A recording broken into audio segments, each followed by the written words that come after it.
Chapter 409. December what? Getting me to investigate myself again? Klein nearly suspected that this was a deliberate test. An organization that uses tarot cards to represent itself really is interesting. And I think so, but I don't want to sell myself out. Right, Capim's matter is clearly not that simple. He had a total of 4 Beyonders protecting him. So there must be a powerful faction behind him. What's the difference between investigating this case and being involved in high society strife? Well, this isn't something Sherlock Moriarty should know. Klein revealed a thoughtful expression, and while weighing his options, he said, "It's not easy to find a mysterious organization.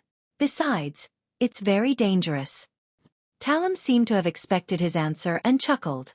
"Sherlock, there's no need for you to take risks. The important figure's intention is for you to pay more attention and to gather the relevant information or rumors. Here's £5 in cash. Money for your activities. Even if you don't receive any valuable information, the money is yours. And once you gather any useful clues, he'll pay you per lead and reimburse you for your expenses throughout the process." Such good conditions? That important figure has put a lot of his attention on this matter. Does he have connections with the forces behind Capim? Or does he wish to find the mysterious organization that uses tarot cards as a code name to help him? Reimburse. It's been a long time since I've heard someone promise me something like this. Since he's already gone so far by promising me such perks, it would appear very suspicious if a private detective were to refuse the commission. Furthermore, the matter of investigating myself should clearly be left to me. Klein hesitated for a few seconds and said, "All right, I'll do my best." He didn't stand on ceremony, and he accepted the 5 one-pound notes that Talum handed him, intending to provide a vague clue every week or two. Isn't the Aurora Order looking for the Fool? The Fool is obviously part of a tarot card. I hope that important figure will pursue this path all the way and get rid of Mr. A. A thought began to form in Klein's mind. Under St. Samuel Cathedral, Sol Assurer Soest assembled his team together to discuss their subsequent actions. He looked at the black-haired, green-eyed Leonard Mitchell and asked, half asking and half evaluating, "If I were to relegate this matter to you, how do you plan on investigating the 2 cases related to the tarot ritual?" Leonard lifted his hand to comb his hair, smiled and said, "First, I would go according to my train of thought from before. I would do a reverse search for the people or organizations seeking the Fool's believers. They might know something. Second, I would reinvestigate the first 2 cases and place all the people involved in a name list, regardless of if they were suspects or not. Then, I'll use the powers of a nightmare to inquire and eliminate them one by one. The devil might be in the details, hidden in the person who's most improbable." Soest let out a chuckle. "I've read through the dossiers. These 2 cases involve a lot of people, each living in different places. Wanting to re-examine them is quite difficult, and some of them are already Beyonders who are secretly active beneath the surface. They know how to hide themselves very well, and we have no way of knowing where they are. If we were to perform an investigation according to your idea, then what we need wouldn't be a small team.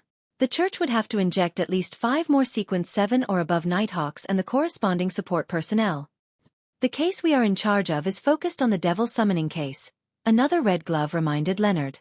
Leonard didn't seem angry as he let out a soft laugh. "I know. I'm only providing my point of view. As for whether or not it is used, or the extent to which it will be decided by Captain Soest." He paused for a moment and revealed a puzzled expression.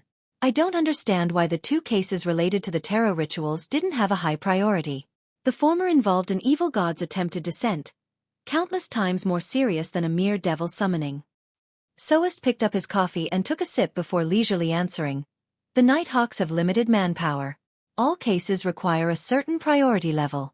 Up to now, the secret organization represented by tarot cards hasn't expressed any obvious malice towards us. Their actions, to a certain extent, have helped us.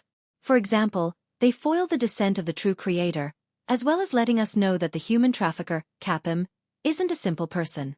There must be some big secret underlying the matter." After saying that, he smiled and said, "Perhaps they can help us discover even more unsavory matters. Of course, the necessary investigations must be carried out. No one can guarantee that a secret organization will not end up being our enemy in the future." "I see, Captain Soest. Let's focus on the devil summoning case," Leonard said earnestly. In a backland winter that was inseparable from fireplaces and fog, time flew by amidst these cold and grey sensations. In the blink of an eye, there was only half a month left until the new year. Klein extinguished the charcoal in the fireplace and put on a double-breasted frock coat over his dark red woolen vest. Nearly 3 weeks ago, Leopard finally received the bike patent and began looking for suitable second-round investors. Steam power mogul, Framis Cage, ended up showing some interest in this. After several meetings, the 3 parties agreed to conclude their final negotiations today. During the past month or so, Klein led an uneventful life. Through his investigations, he slowly digested the potion by strictly following the principles. Now, he was just short of a relatively bigger performance that he needed to initiate to completely digest it. If there are no urgent matters, I can avoid taking risks. It would take about another. As his mind wandered, Klein removed the half-top hat from the coat rack and smoothed the folds with a brush and handkerchief, removing the dust. The badge left behind by Lenevis indicated a January 4th gathering. He had no strong intentions on attending it. During this time, the Tarot Club continued being held on a weekly basis. Klein obtained a few pages of Roselle's early diary entries, allowing him to witness how he went from a weakling, who only knew how to dream without taking actual action, to becoming a playboy who actively hunted. Apart from this, he gained almost nothing. Although the werewolf Beyonder characteristic was handed over to the Hanged Man for sale via the world, a sale involving more than £1,000 was obviously not easy to close. The werewolf's unique trait of being cursed also caused many interested parties to shrink back from it. However, a few days ago at a tarot gathering, the Hanged Man told the world that he had contacted an artisan from the Church of the God of Steam, and the other party was clearly interested. Let's hope the deal would be closed this week. There are still no clues to the wind-blessed formula which Mr. Hanged Man wants. Klein packed his personal belongings, picked up his cane, wore his hat, and walked out the door. The wind-blessed potion formula was a sequence 6 formula. It wasn't that easy to encounter one. The Hanged Man, Alger, had waited for more than a month without receiving any good news. Justice Audrey, after undergoing a long period of observation and testing, was finally accepted by the psychology alchemists. She reported to Mr. Fool that she should be officially joining the secret organization this week, hoping to be blessed ahead of time to prevent any accidents from happening. For this, she was prepared to plunder at least 10 pages of Roselle's diary entries from the psychology alchemists for Mr. Fool without any compensation. As for the dragon specimen in Duke Negan's treasury, she had already confirmed that it was a 1,000-faced hunter. However, it was purely a sample that was without the corresponding Beyonder characteristic or flowing blood. The £2,000 she owed Mr. Fool's adorer wouldn't be repaid until February or March of next year. This was because, although she would officially come of age at the New Year's ball and be able to take charge of a portion of her fortune, she would still be under the supervision of her parents and wouldn't be able to sell them at will. Furthermore, she was still short of Viscount Glaine's final payment, so she needed ample time to raise the money in secret. The magician Furs, with the help of the Hanged Man, finally obtained the blood of a deep-sea marlin. She paid him £320 for it, which reduced her savings to £120. In order to make up for her loss and for the stomach pouch of a spirit eater, she began to furiously rush to write her new book, which quickly took shape. It told a story about adventure, love, traveling, storms, pirates, and many other elements fused into a whole. Her and Dorian Gray's correspondence never stopped, and the other party had recently announced that they would be coming to Backlund to pay their respects to Elisa, Labero, and Lawrence. The son Derek, who was acting normally as suggested by the Hanged Man, continued his daily patrols, amassed merit points, and didn't attempt any rituals. At every tarot gathering, he would skillfully pretend to be asleep, and he didn't reveal any problems for the time being. Usually, he would occasionally take a nap to prevent any irregularities from being detected which would put him under suspicion. According to him, Shepherd Elder Lovia didn't leave the bottom of the spire 7 days later and was still locked in there for unknown reasons. With the Aurora Order's Mr. A searching for the followers and adorers of the Fool, they failed to receive any valuable clues with Klein's deliberate attempt to keep a low profile. And the Beyonders, who knew the honorific name of the Fool, all understood that they should never chant such words carelessly. Unless they were in dire straits, and they definitely didn't have the courage to pray to an existence that was suspected of being an evil god. Emlyn mentioned the last time that he had some clues for the corresponding ingredients and that he might be able to confirm it soon. But the problem is that I'm lacking the money now. With a silent grunt, Klein took his cane and walked to Lawyer Jurgen's door. When the doorbell rang, he took the initiative and instinctively took 2 steps back. Not long after, the door opened and old Mrs. Doris cheerfully opened her arms to give Klein a warm hug. Oh, the doctor you introduced last time was wonderful. My body hasn't been this healthy for almost 10 years. Doris, seeing that the detective was standing far away, could only fold her arms and express her delight and feelings in words. Klein said in an amused and exasperated tone, "Mrs. Doris, you've already told me this for the 9th time." He saw Brody, the black cat, sitting on top of the coat rack. Although it looked precarious, he was able to maintain his balance. "I can do that as well." Klein made a self-evaluation.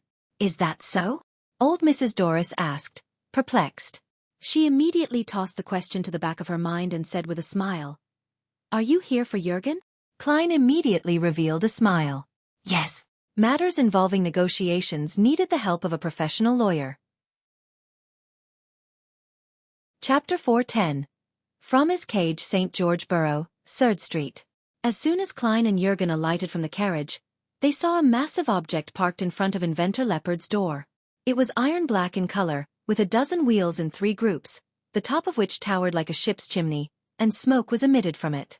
It was a steam engine that Klein had seen in magazines and on the streets, often described by the public as an ironclad warship with a rather exaggerated body. If the streets that hadn't been built or rebuilt in the last 20 or 30 years, then it would have filled the roads and left no room for horse carriages. Therefore, transportation vehicles such as this could only be seen in certain areas and places. At this moment, the heavy glass window and door of the car opened, and 2 figures stepped out. One of them was the steam power mogul, Framis Cage, whom Klein had met before. A quarter of his blood was of the Fasak Empire, and he had pale blue eyes and a tall, but bulging build. He had a pipe in his mouth. The person beside him was wearing a heavy black coat with a gray scarf wrapped around his neck. His features were unremarkable. He looked common with his black hair and brown eyes. Yet, he exuded an inexplicable sense of familiarity. "Hi, Detective Moriarty. You're really punctual. This is my lawyer and partner, Pacheco Duane." While they conversed, 2 burly men got out of the steam-powered vehicle. They were obviously Framis's bodyguards. How unprofessional. Shouldn't they come down first and then open the door for their boss? Klein grunted, smiled in greeting, and introduced his lawyer, Jürgen. While he was waiting for Leopard to open the door, he casually chatted with him. "Mr. Cage, is this kind of steam-powered vehicle popular? Do a lot of people like it?" Framis Cage laughed. "Those who think that they're decent say that it's too barbaric and crude, and ordinary people can't afford it. Only I, an enthusiast of such machinery and steam, would be willing to buy it." "It's mainly because many streets are too narrow," Klein said in consolation. Framis Cage was the investor he found, and he had little to do with Leopard. When he was playing cards at the Quelag Club, he had deliberately mentioned it, and the equestrian teacher, Talum, immediately mentioned that Framis liked similar inventions, offering to introduce them to each other. This made Klein sigh with emotion. The club really was a great place to develop connections, and the members who joined it were never really interested in the free food, drinks, and activity venues. Haha, this is indeed one of the reasons. As the population increases and the cities grow larger, the horse carriage will definitely be eliminated. It's just too slow. What this world is pursuing now is efficiency," Framis said confidently. He then revealed a smile. "Also, I've already obtained an order from the military. They want me to make some improvements, just like it was mentioned in Roselle's manuscript. Increase the armor's bulletproof plating, cover the track so that it can drive on a simple road. In addition, add a thick cannon barrel, and then this will be a brand new weapon." Roselle's manuscript. Klein sighed silently, and for a moment he didn't know what to say until, finally, Leopard opened the door. In the discussion that followed, the main people talking were Jürgen and Pacheco. The 2 lawyers would argue with each other and discuss the terms with their employers, while the completely unprepared inventor Leopard sat there in a daze. Only when asked would he give his opinion. Finally, the 3 parties agreed that Framis would invest £1,000 to take 20% of the shares, and the shares of Klein and Leopard would fall by an equal ratio, 28% and 52%. At the same time, Framis agreed to buy a further 18% of Klein's shares at a premium, and this cost him £1,000 after taxes. Similarly, he would buy a 9% stake in the company at a post-tax price for £500. As a result of this deal, Framis became the largest shareholder in the newly established Backlund Bike Company, with a 47% share. He became responsible for the subsequent industrialization and marketing, while the company would be funded with the £1,000 he invested as the initial capital. Leopard was the second largest shareholder, with 43% of the shares. His job was to help in the setting up of the assembly line for mass production. Mr. Klein, who only had the remaining 10% of the shares, became a purely financial investor. And the £1,000 he earned from selling his shares had sent his personal wealth skyrocketing to £2,235, almost enough for him to buy a main ingredient for a faceless potion. As a private detective, he still continued accepting commissions in the past month or so his daily expenses didn't drain his savings. I still have to pay £50 to lawyer Jurgen, leaving me with £2,185. I'll have to thank Talum when I see him. A thought flashed through Klein's mind. He signed and stamped the contract. Then, he stood up and shook hands with Framis and Leopard. I hope for a pleasant partnership. Framis took out his golden pocket watch and looked at it before chuckling. Normally, we should have lunch together to celebrate the closing of a deal, but there's an important person waiting for me. I'm really sorry, but there will still be a lot of opportunities in the future. An important figure. Another one. The one behind Talum? The one that I claimed reimbursement from using fake information that points to the Aurora order? Klein suddenly felt a little guilty. He hurriedly smiled and said that he didn't mind. After exiting the house and getting into a carriage, Jurgen suddenly frowned slightly. Sherlock, you agreed too readily. Why do you say that? Klein asked curiously. He didn't even know what Jurgen was talking about. Jurgen said rather seriously, when we were talking about the transfer of shares. Based on your description, and on Framis's performance, I can imagine a bright market prospect for bikes. Although it's just an invention at the moment, deflating the overall valuation, you should have kept more shares even though £5,000 is a good price. That way you can get better returns in the future. I thought you were only going to sell 8% and have the confidence to haggle for £500, but you actually agreed to 18%. Even if it were only £500, you would have made a several-fold return on the investment. You shouldn't have been in such a hurry. Because I'm in need of money. However, I did agree very readily without any hesitation. It was a huge transaction, so that does seem rather abnormal for me. As Klein thought back to the scene from before, he began to have some doubts deep down. Was I unconsciously influenced by Framis or that lawyer Pacheco? One of them is a beyonder? Fortunately, the price was fairly reasonable. As he pondered over the matter, Klein said to Jurgen, who was waiting for an answer, "The new year is coming soon." He had no idea how to explain it, so he randomly chose an opening. If the other party was a smart person, then they would go along with the opening and perfect the explanation with their own reasoning. There was no need for Klein to describe it any further. Of course, this was a move aimed at smart people. Ordinary people would end up pressing or what exactly happened? Lawyer Jurgen was obviously a smart man. Noticing Klein's brief silence, he nodded and said, "I understand." "What do you understand?" "I haven't even thought of what to say." Klein pointed to the steam metro station in front of them and said, "I'm getting off here. I need to meet an informant." As the steam-powered vehicle roared forward, Framis, who was sitting in the front row, wound down the window and blew out a ring of smoke.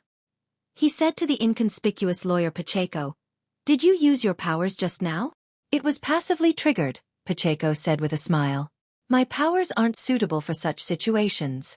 I prefer to face government or enterprise employees." Framis nodded slightly. "I just wanted to remind you. There's no need to use your powers in such situations. Do not let this affect what matters most." "I understand," Pacheco replied in a low voice. Eastborough, in a cheap coffee shop. When Klein arrived, old Kohler was already waiting for him. He removed his scarf, took off his hat, sat down across him, fished out a stack of one-solly notes, and handed it to him. "For next week's expenses and a bonus for the information you provided me the last time.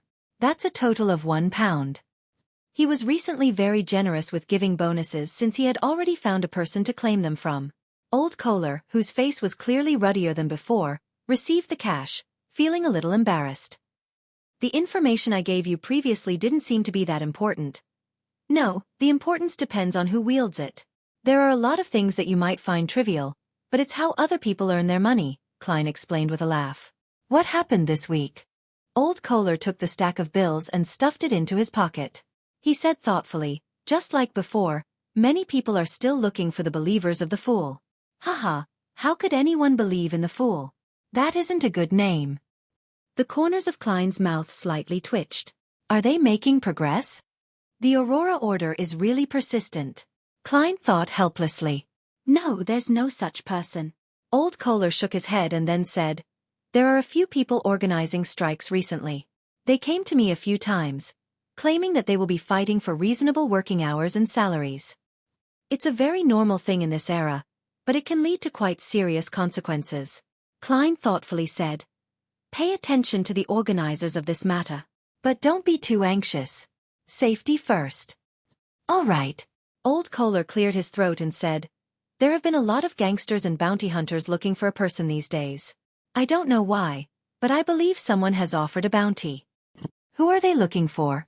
Feeling the cold, Klein took a sip of his coffee. The warm liquid ran down his esophagus and warmed his belly. Old Kohler thought for a moment and said, a man named Isaac Eggers. Isaac Eggers? Isaac Eggers? Klein looked up from his coffee cup and stared straight at Old Kohler, who was sitting across him. Isn't that Mr. Isaac's full name? Why would someone suddenly offer a bounty for him? In Zangwill? Relying on his clown powers, Klein feigned indifference as he asked, did it say what kind of person he was? Old Kohler recalled and said, he seems to be of Balam lineage and was once a university lecturer. Chapter 4:11. Coming in Throngs seems to be of Balam lineage, a university lecturer. It really is Mr. Isaac, not someone sharing the same name. Using the information provided by Old Kohler, Klein basically confirmed that the person the bounty was aimed at was the suspected descendant of Death, Isaac. Here lies the problem. Who or what organization is looking for Mr. Isaac? The numinous episcopate whose ultimate goal is to revive Death? Ince Zangwill who likes to play the mastermind behind the scenes? It's unlikely to be the latter. Ince Zangwill has sealed artifact 0-08, which allows a target to act according to his descriptions, and through a series of coincidences, he can achieve his desired objective. There's no need at all for him to use the gangs and bounty hunters to find Mr. Isaac. Wait, what if this is actually an arrangement by sealed artifact 0-08? Realizing that he's now the target of Mr. Isaac but lacks the confidence to clinch victory in battle, Ince Zangwill is using 0-08 to instigate conflict between Mr. Isaac and some particular faction, hoping to eliminate his enemy indirectly. And this reward was issued by that faction. It's very possible. However, I can't rule out the numinous episcopate. To get revenge, Mr. Isaac might have made contact with them. However, there were major differences between the two parties regarding the resurrection of Death, which eventually led to a falling out. Klein instantly thought of two possibilities and the corresponding reasons. He took a sip of his coffee and said to Old Kohler, help me find out who issued this bounty and its exact price. If it's appropriate, I'll take note of it while I'm at it. No problem. Old Kohler didn't feel that anything was amiss with Klein's request. From a certain perspective, there were no essential differences between a private detective and a bounty hunter. The only difference was that the former would involve themselves in trivial matters such as catching adulterers in the act, finding cats, and helping others walk dogs, while they tended to use the powers of deduction more than brute force. When Old Kohler finished describing what he had seen and heard, Klein briefly taught him some of the tricks of leading a conversation based on the Nighthawk's curriculum, as well as the contingency plans for specific scenarios. It's time for me to go to the docks. Thank you, Detective Moriarty, for allowing me to lead a good life once again. Old Kohler picked up the old worn-out hat on the table and thanked him sincerely.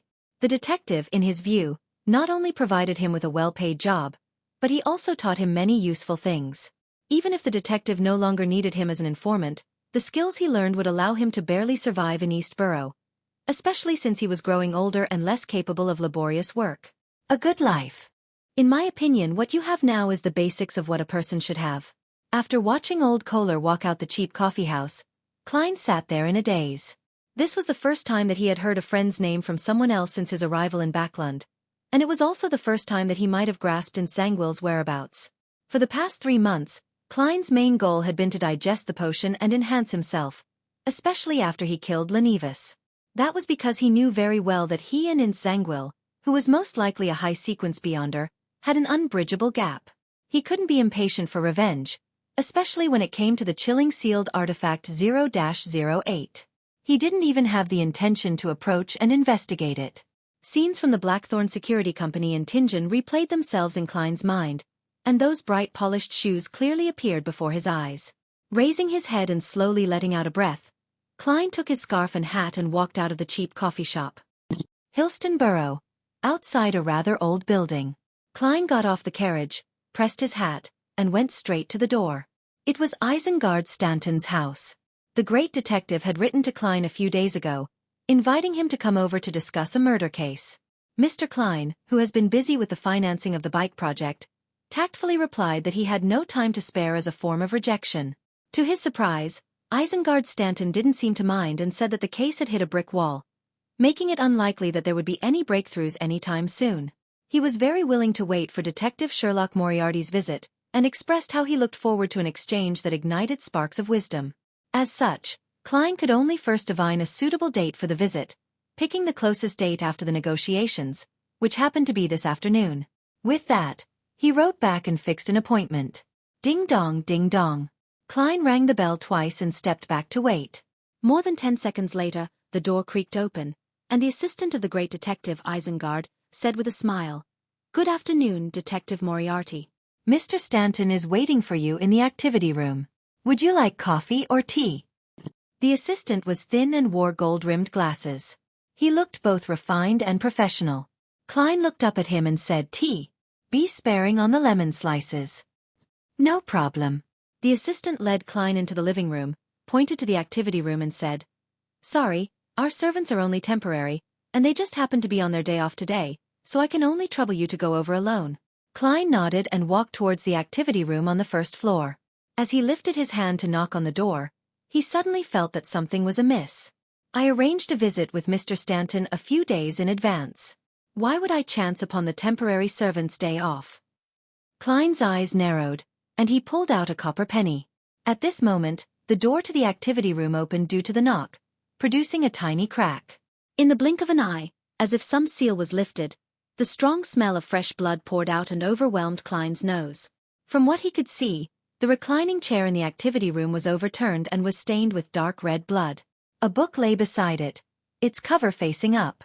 With just that one glance, Klein felt as if he was seeing a murder scene.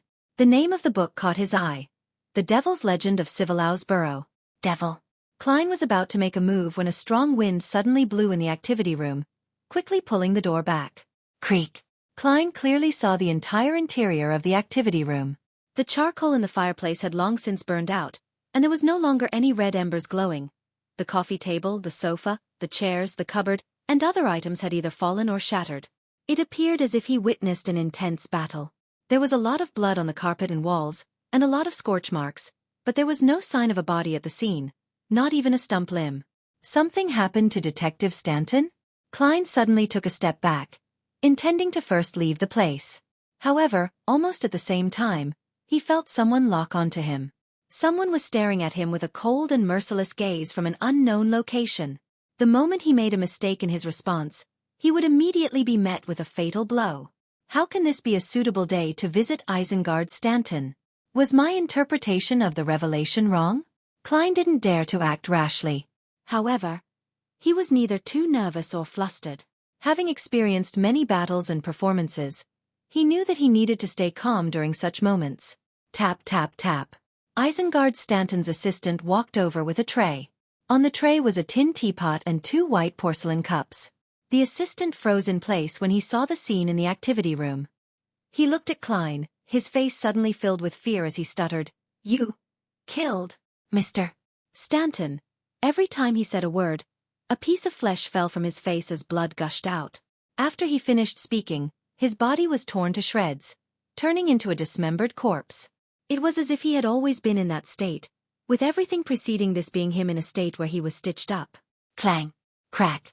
The tin pot and white porcelain cup hit the ground at the same time, rolling or splashing, and the tea water quickly soaked the area. Klein didn't move as he stood there watching everything that had happened.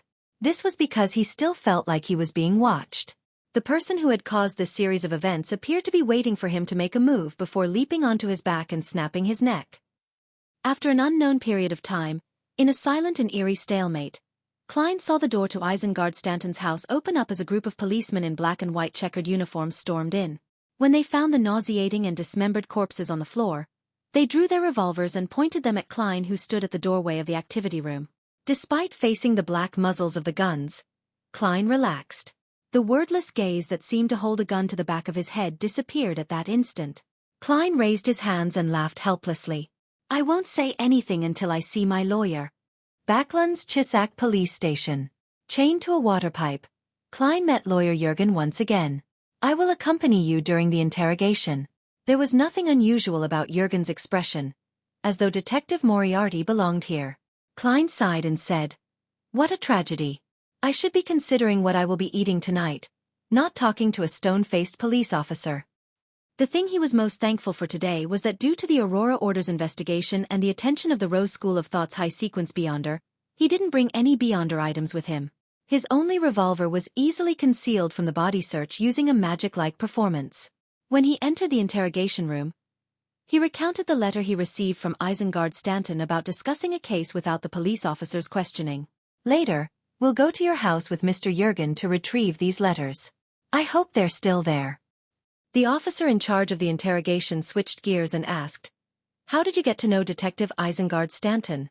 Klein replied without hesitation, "Because of that serial murder case." At this point, he suddenly froze for a moment. It reminded him of something. He had always suspected that there was a master behind the devil dog, the person who had harumphed when the devil dog was killed. Yes, the book Stanton was reading before the attack was The Devil's Legend of Civilau's Burrow. Could it be that the owner of the devil dog is beginning to take revenge after lying low all this time? And Detective Stanton was the person in the police records who provided the main clues or ideas.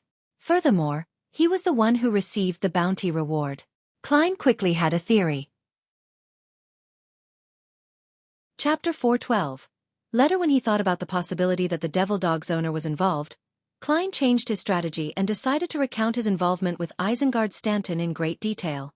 In addition, he took the initiative to mention Isengard Stanton's assembly of a team of detectives to investigate the serial murder and the portion of the bounty that they successfully obtained. In that commission, although I only gave some ideas, in the jargon of the private detective industry, I provided suggestions, but it was still considered the greatest contribution by Mr. Stanton, so I received the bulk of the bounty, Klein concluded. The two officers in charge of the interrogation jotted down the information and asked if anyone could prove it. Klein gave them the names and addresses of Stewart, Kaslana, and the other private detectives. "Very good, Mr. Moriarty.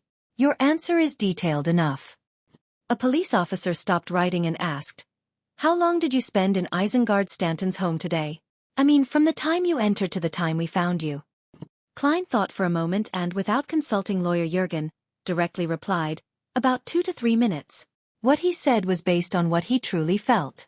Another police officer raised his eyebrows and said, "Many residents nearby were able to confirm that you entered Isengard Stanton's house around 2:10 p.m. We arrived at the scene at 2:28 p.m. Which is to say, you were in the house for about 18 minutes, not 2 or 3 minutes. What exactly were you doing during this lengthy period of time? Why didn't you leave and call the police?" 18 minutes passed? Klein frowned suddenly. He felt that the stalemate he had with the existence which silently watched him lasted for slightly more than a minute. How did it take a full 18 minutes? Was it the strange feeling of being watched that confused my grasp of time, or was it something else? Is it the beyonder powers of the other party? If it really was the owner of the devil dog, he would at least be at sequence 6, with a high probability of being sequence 5. While Klein pondered, Jürgen leaned forward, ready to accuse the police of being posing leading questions. That was not a very good reason, but he simply wanted to use this method to interrupt the pace of the interrogation and delay the unfavorable question for his client. At this moment, Klein raised his hand to rub his forehead. "What I just said was the truth. Based on what I felt, only 2 or 3 minutes had passed after I entered Detective Isengard Stanton's house." Upon saying that, he emphasized, "Yes, based on what I felt." The two officers exchanged looks before writing the statement down. After a moment of silence, the officer who had asked the question said, "During those 18 minutes, a servant who came back from outside the house rang the doorbell, but no one answered, so he looked in through the oriel window and saw the floor full of corpses and that you were standing in the doorway of the activity room." He was terrified, running to the police station like a madman, and many passers-by and some residents had confirmed that. Klein ignored the look in lawyer Jürgen's eyes and shook his head. I didn't hear the doorbell. The two officers exchanged looks again, but they made no comment. All they did was jot down what was said. They asked questions about other details, and Klein, who had done nothing and was free from guilt, answered every question truthfully. At the end, he couldn't help but ask, "Did you find Detective Isengard Stanton? It didn't seem like the activity room had a corpse. He's likely to be still alive, right?" A police officer used a pen to tap on the table and said, "That's one of the things we're wondering about.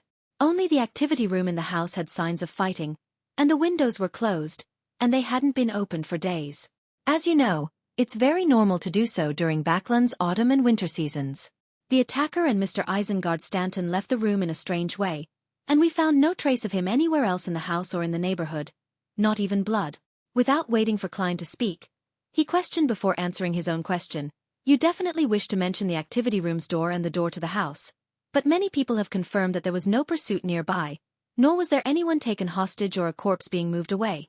Maybe it really happened in the middle of the night? Maybe they were able to go through walls?" Klein silently offered other possibilities in his mind, and he silently prayed. May the goddess bless Detective Isengard Stanton and that he escaped the disaster. The Evernight goddess was the empress of disaster and horror. When the interrogation was over, Klein was remanded in a small room, and the police sent someone to pick up the letter as evidence with lawyer Jürgen at 15 Minsk Street. It wasn't until the evening that Klein was finally admitted bail, posting a sum of £50. It's much more expensive than the last time. It's difficult for the average private detective to produce that much cash in a short period of time. After leaving the Chisak police station, Klein pulled up the collar of his tweed coat and complained to Jürgen. Jürgen still wore a professional and staid expression. "The situation was favorable towards you the last time, but this time, much of the evidence points to you." He stopped a rental carriage, turned his head to the side, and looked at Klein. "Sherlock, I'm your lawyer. Before you answer the policeman's questions, it's best that you communicate with me, even if it's just sending me a look. Do not speak carelessly even if you feel that there are no problems. Ordinary people who haven't been trained will easily say things that trip them up. I'm used to fabricating my own stories and solving my own problems." Klein recalled what had just happened and gave a hollow laugh. "Okay, I will keep that in mind." Without another word, Jürgen boarded the carriage. Klein sat down across him and thought about Detective Isengard Stanton's attack. As he was thinking, he suddenly heard the rumbling sound of his stomach. "It's already past my normal dinner time." Klein took out his gold pocket watch and opened it. He didn't want to waste any more energy preparing food, so he began to think about which restaurant was worth looking forward to. At that moment, Jürgen raised his eyelids and said, "I've asked my grandmother to prepare dinner for 3. How can I impose on you?" Klein was startled for a moment before he laughed. Mrs. Doris's cooking skills are always something to look forward to. By the time they got back to Minsk Street in Sherwood Borough, the sky was completely dark and the street lamps were even brighter than the indistinct red moon in the sky. After having dinner at the Jürgens house and having fun with the cat, Klein strolled back to Unit 15 in the cold, damp air. He habitually rummaged through the letterbox and pulled out a copy of the Backlund Evening News that had just arrived. Klein opened the door with the newspaper in hand, and just as he put the cane away, he realized something was wrong. His spiritual intuition as a seer told him that a stranger had entered his house. Was it the police who came to collect the evidence? Klein looked around warily and suddenly saw a letter on the coffee table. There should have only been newspapers sitting there. Klein entered the living room warily, in preparation for an attack. He moved closer to the coffee table, and during the entire process, the surroundings were completely silent without the slightest abnormality. Glancing down at the letter, Klein first took out a pair of black gloves and wore them before opening the letter. There was a thin piece of paper inside the envelope. After unfolding it, a dark red color was immediately reflected in Klein's eyes, and the faint smell of blood lingered around his nose. Words were written on the piece of paper with coagulated blood. "All of you will die." Is it really the owner of the devil dog? Is he taking revenge on the people who caused his subordinate's death? This is truly a case of bullying the weak and fearing the strong. Why not directly find the Nighthawks responsible for the cleanup operation? Klein's heart tightened, and many thoughts flashed through his mind. But he quickly dismissed his complaint. It was very normal to exact vengeance on the person that one could handle. Just like his past few months in Backlund, he had never thought of finding Ensangwil, but he never gave up his pursuit of Lenivus. After looking around again, Klein gradually found that this matter was a little confusing. Isn't he afraid of being caught by the official Beyonders by using such an ostentatious method to exact revenge? Is this the acting requirement for his potion? Or rather, because Detective Isengard Stanton escaped, he knows that he can't get rid of his targets in secret, so he can only switch his methods. But what's the reason behind this method? Also, when I was at Detective Stanton's house, he was clearly watching me. Why didn't he make a move? Was he apprehensive towards an ordinary private detective like me? No, impossible. Does he know that I'm a Beyonder? Possible. Due to the side effect of me getting lost due to the master key, I had met with the devil dog. It saw my body and how I looked like. Although I was disguised, I can't be certain that a devil can see through it. Perhaps, after that incident, it was able to present the scene to its owner in some way. However, at that time, I couldn't even defeat the devil dog, so I could only run away pathetically. What is there to be afraid of? Unless he's worried about something else, such as the injured Isengard Stanton who might be hiding nearby? Did he write to me very openly, thinking that I, a wild Beyonder, wouldn't dare to seek help from the officials? With his head filled with questions, Klein inspected the house and walked all the way to the second floor. When he opened the bedroom door, another letter came into view. The letter lay quietly on the desk, as though it had been waiting for him for a very long time. Klein opened the letter and saw a line of dark red words that were drawn. "You're next." Next. How arrogant. Klein couldn't help but sigh. At this moment, he suddenly had a thought. He raised his head and looked outside the window. Across him were a few two-story houses with their lights on. The glow of the street lamps fell on their outer walls, forming a crisscrossing zone. All of a sudden, the shadows in the areas squirmed and twisted, forming a black shadow in a tailcoat. The shadow raised its right hand, gesturing in the shape of a gun, and pointed it at Klein. Then, it retracted its arm and blew at the gun's muzzle. Immediately after, it silently fell back, transforming into countless disconnected shadows. Chapter 413. Visitors inside the Rice police station, which was in charge of Minsk Street and the surrounding district. Klein shook hands with the officer who escorted him out. This threatening letter must have had something to do with the previous serial murders. The organizer of the detective team, the great detective, Mr. Isengard Stanton, has already been attacked this afternoon. Please take it seriously. The police officer retracted his hand and said, "Don't worry, Mr. Moriarty. We definitely won't ignore your suggestion and immediately report it to the higher-ups." "Thank you so much." Klein put on his hat and walked out the door. After seeing the two threatening letters and the provocation from the suspected devil dog's master, Klein didn't hesitate to bring the evidence to the nearest police station to report the case. He secretly hoped that the matter would be transferred to the mandated punishers or the machinery hive mind team as quickly as possible so that he could be placed under the protection of official Beyonders. Although he no longer had any reason to keep his identity as a detective, being fully capable of giving up his residence at 15 Minsk Street and switching to another residence and identity, he suspected that this might have been the purpose of the author of that threatening letter. Using the fear of wild Beyonders being exposed, the perpetrator was forcing him to flee under the cover of the night. Then, during this process, he could seize the opportunity to launch an attack. Actually, it's quite a suitable time to attack me while I was heading over to the police station to report the incident. It's the same as when I was at home. That fellow has other plans. Confused and wary, Klein returned to Minsk Street. As soon as he got out of the carriage, he saw a figure loitering in front of his house with the help of the street lamps amid the drizzle. Klein's heart skipped a beat, but he immediately relaxed as he recognized the visitor. It was Stuart, a slim private detective with a medium build, who adored him. I can't be careless. What if the subsequent sequences of Devil has a power similar to Faceless? Klein gripped his cane tight and slowly approached. Then he gave a probing shout. Detective Stuart abruptly turned his head and nervously said, "Mr. Moriarty, I received a threatening letter. It said, 'All of you will die.' You received it as well?" Klein blurted out in surprise while also finding it understandable. Stuart was also one of the detectives that Isengard Stanton had gathered for the investigation of the serial murders. Stuart's eyes widened abruptly. "You received it too?" "Yes." Klein nodded seriously. "More than one actually." He added silently. "What should I do?" "I first went to visit Mr. Stanton, but I heard that he was attacked, so I immediately came to you." "Oh, thank God for his blessings. I was about to leave." Stuart blurted out. Klein pointed to the door. Let's talk inside.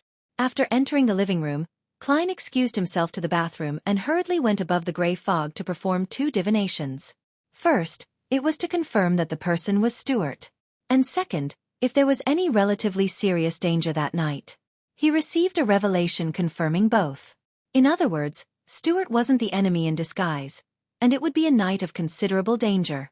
Of course, that danger might not happen right in front of Klein, but someone might be wiped out in secret. That was the limitation of divination. All he could receive was a revelation of a certain degree, not the entire answer. He was unable to get a precise answer. Furthermore, the limitations in mysticism couldn't be solved by techniques such as exclusion or dichotomy.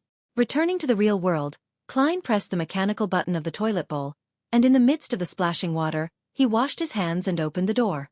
Stuart, would you like coffee or tea? Klein asked in a completely composed manner. Stuart stood up and shook his head. No, we should discuss the problem first. Although I've received many threatening letters in the past, none of them can be compared to what I received today. He must have written them using fresh blood.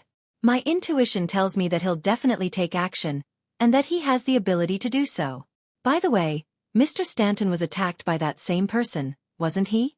I think so, Klein said stoically before sitting down. This likely has something to do with the previous serial murders. The common thing that you, me, and Mr. Stanton share in common is that case. Stuart's reaction is a little too extreme. Is he spooked out by the attack on Mr. Stanton?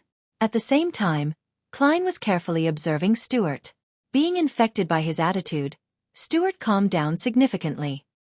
He sat down again and said while deep in thought, "It seems to be the case." Before he could finish his sentence, tinkling sounds suddenly echoed in the room. Someone had rung the doorbell. Stuart instantly jolted, like a frightened bird. Klein frowned as he looked at him before getting up to head for the door. As soon as he touched the handle, the scene outside appeared in his mind. The visitors were Detective Kaslana in her gray tweed coat, her red-haired assistant, Lydia, and several other men who looked familiar. They're all the private detectives who Mr. Stanton had assembled. As expected. As Klein recalled, he recognized the visitors. He pulled open the door and took 2 steps back. With bushy eyebrows and slightly drooping cheeks, Kaslana looked at Klein and Stuart, who was behind him. Without exchanging pleasantries, she bluntly said, "We've all received the same threatening letter, so I believe you guys did too, right?" "Yes," Klein replied solemnly. Kaslana didn't shy away from exhaling a breath of white mist. "We were all assembled by Mr. Stanton to participate in the investigation of the serial murders. That's the only thing we have in common." "I think so too." Klein pointed inside his house. "Let's talk inside." Watching the 6 private detectives enter, Klein quickly analyzed the intentions of the Devil Dog's master. To stir up such a huge commotion, this will soon attract the attention of the official Beyonder organizations. Who knows, there might be a demigod powerhouse guarding this area, so how would he take his revenge? He's just being provocative, making the military and the Beyonders from the 3 churches send people to protect all these private detectives. With the official Beyonders not daring to be negligent, it will scatter personnel and exhaust them by making them run around. Is all this to take revenge on the main target of the attack from back then? In the process, he might even have a chance to kill some of the official Beyonders.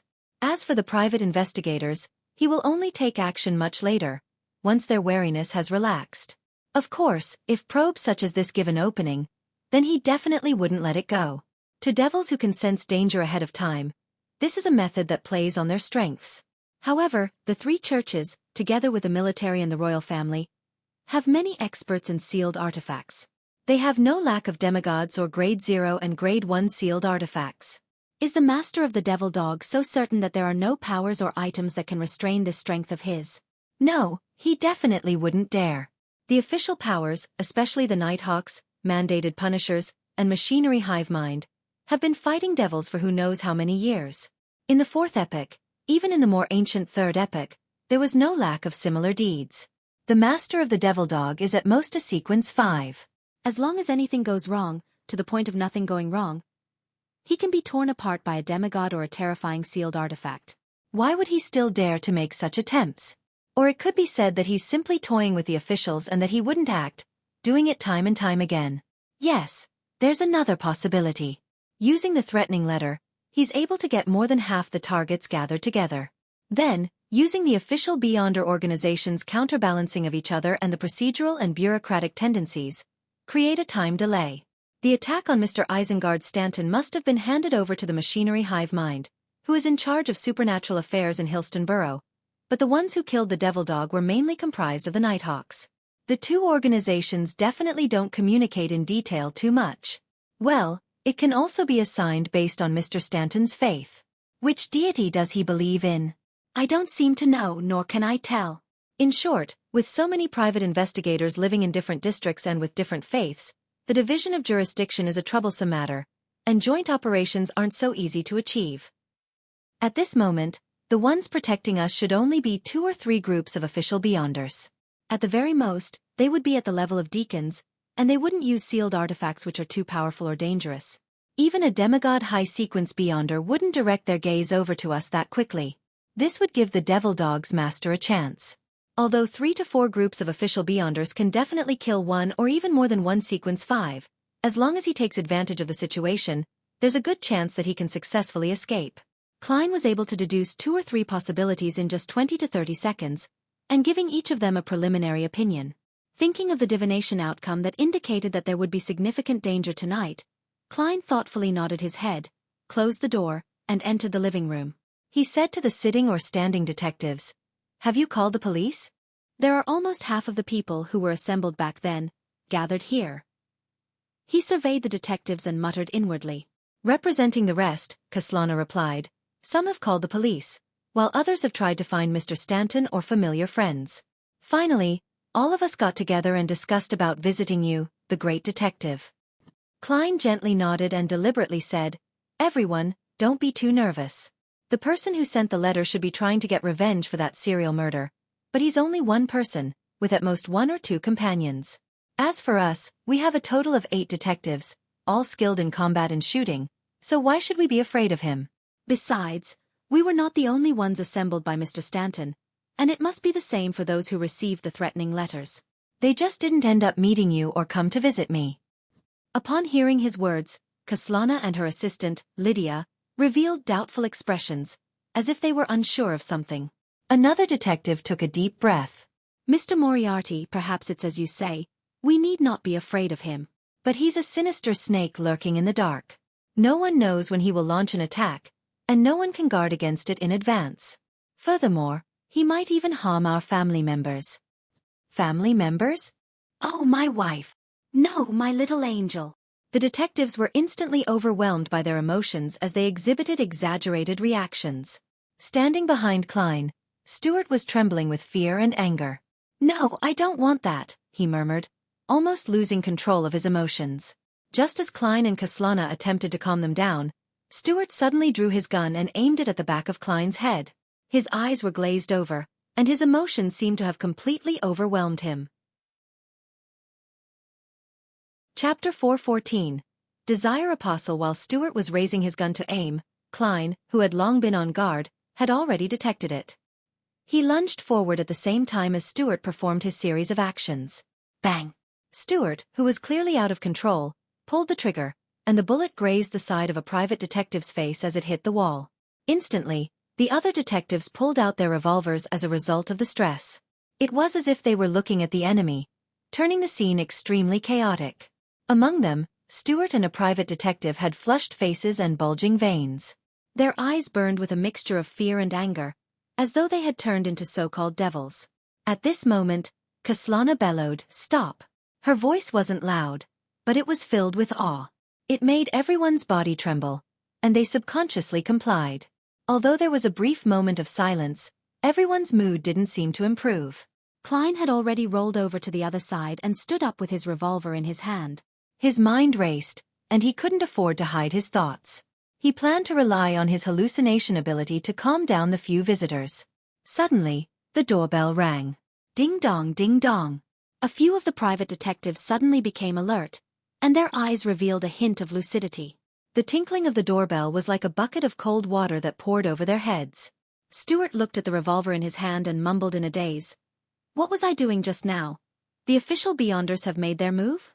Klein breathed a sigh of relief, approaching the door as he held his revolver. The moment he held the handle, the image of the person outside appeared in his mind.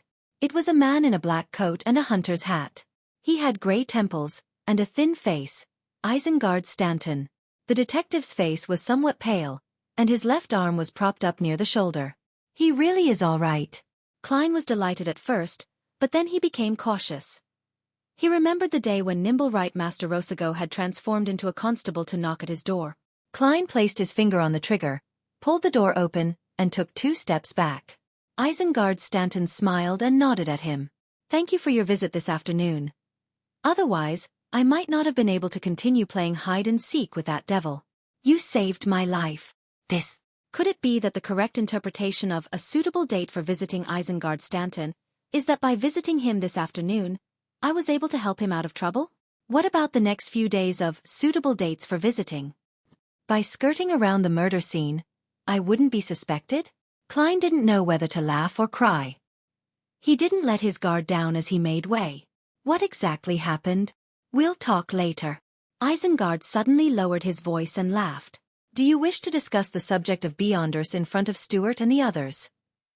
So here you are mentioning Beyonders to me so naturally? That's right, I was able to remain in a deadlock with the master of the Devil Dog for more than 10 minutes. That serves to prove that I'm no ordinary person. Besides, the suggestion I previously offered pointed straight at a devil-turned animal. Klein quietly stayed behind Isengard Stanton by 2 steps. Upon seeing this great detective, Kaslana and her assistant Lydia let out a sigh of relief. Stuart and the other private detectives also showed a look of relief. "Are you all right, Mr. Stanton?" they asked. Isengard slightly moved his left arm and said, "A little injured, but not too badly." "Okay. Everyone, don't be nervous. This will be over soon. The police are waiting for that bastard in the darkness nearby." "Is it because of the serial murders? Have you locked onto the suspect? Will he hurt the innocent?" the private detectives asked frantically. Isengard pressed his right palm down. "Don't worry, I'll tell you in detail in the time to come. But before that, I need to find out a few things from Sherlock and Kaslana. We'll head to the activity room for a few minutes." His accumulated prestige made the detectives sit down without rebutting. Although they were still worried, they no longer had the problem of fretting or suddenly losing control of their emotions. After entering the activity room and closing the wooden door, Klein took a look at the enclosed room and suddenly thought of something. This kind of environment is very suitable for using items like the biological poison bottle. Ahem. Klein cleared his throat, walked across the room, and opened the window. He still didn't relax his wariness against Isengard Stanton, nor did he believe that Kaslana was absolutely trustworthy. Isengard looked around, directly taking Klein's reclining chair before chuckling. "Being old, I still like to sit like this." Sitting on a single sofa, Klein asked again, "Mr. Stanton, what exactly happened?" Isengard looked at Kaslana, who was standing behind a coffee table, and said, "We're all Beyonders, so I won't explain stuff pertaining to general knowledge." "Beyonders?" Kaslana first looked at Klein, then at Isengard, slightly surprised but not all that shocked. "So it turns out that you're also a Beyonder. Why were you stumped by a weak ghost back then and unable to even discover the problem?" "Yes, perhaps she's from a sequence that isn't good at dealing with shadows or wraiths." Klein responded to her gaze. Isengard smiled and said, "I once went to the Lenberg for 4 years of studies, where I came into contact with the Beyonder world and became a believer of the god of knowledge and wisdom. After returning to Backlund, I gradually established a good relationship with the military, the Church of the Evernight Goddess, and the Church of the God of Steam and Machinery, but I didn't dare to reveal my true identity, because the mandated punishers would definitely eliminate me as a cult's heretic. On this matter, the other official organizations wouldn't help me directly, because that would be equivalent to starting a war with the Church of the Lord of Storms. As expected of the Tyrant's Church."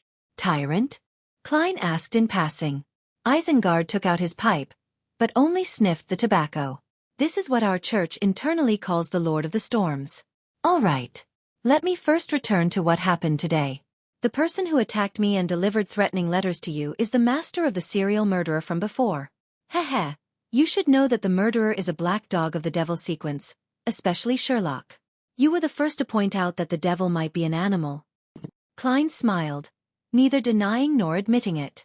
Kaslana also just clasped her hands together, not saying a word. Isengard shook his head and laughed. "Don't worry, I'm not an enforcer, but as a believer of the God of knowledge and wisdom, I can't preach in Backland or officially establish an organization. I can only rely on you and others like you for help. In other words, you can help us take the blame? Klein mocked inwardly. Isengard continued, seeing that they were still not making any admission. The Devil Dog's master is a Sequence 5 expert. Yes, according to what I know, the Devil Pathways Sequence 5 is Desire Apostle. They can use and control everyone's emotions and desires, enticing them to be corrupted. When facing a Desire Apostle, one mustn't have feelings that are too intense. One mustn't make or exhibit overt desires. Otherwise, they'll immediately be remotely controlled by him. Otherwise, a seed might be planted in them or have it catalyze immediately. This will make people exhibit many problems as they gradually become corrupted. They might also lose control of their emotions at a critical moment and be unable to put up any resistance.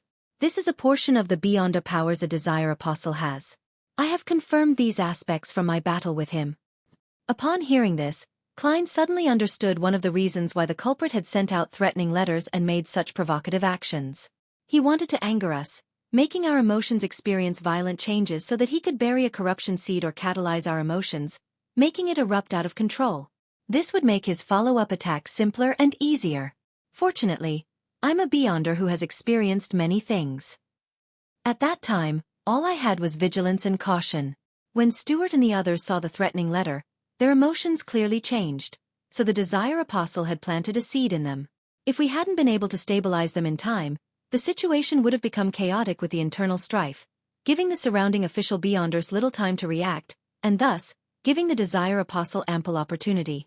Back when I was in Isengard Stanton's house, I felt that time moved slowly. Was it a result of the magnification of my sudden increase in vigilance, tension, wariness and other emotions? Klein thought back and felt lucky. So that's how it is. Kaslana seemed to gain an understanding of many things. Isengard rubbed his temples and said, I was almost manipulated by him, which resulted in my injuries. Afterward, I used a mystical item to play hide and seek in the house. It was only when Sherlock visited and the three sides came to a stalemate did I get a chance to have a breather. My poor assistant was looking forward to returning to Lenberg for Mass on New Year's Day. At this point he sighed. When the police arrived, I took the opportunity to escape and then used the river to escape the pursuit, Isengard added. He then asked Sherlock Kaslana, how do you plan on handling this issue? After a moment of silence, Kaslana said, Mr. Stanton, do you have any suggestions? Isengard said, first, take the protection of the official beyonders, preventing the Desire Apostle from daring to take action. While this is happening, we should hope that he's quickly caught or killed. If our hopes aren't met, it's impossible that the official beyonders would allocate people to constantly protect us. Then, we only have two choices. First, it's to change our identity, including our families, and move to a different place with their help. However, no one can guarantee that the Desire Apostle won't discover this. Second, we can directly join a corresponding official organization and become an external member. That way, our identity and place of residence will change as well, but it's much safer. Join a corresponding official organization?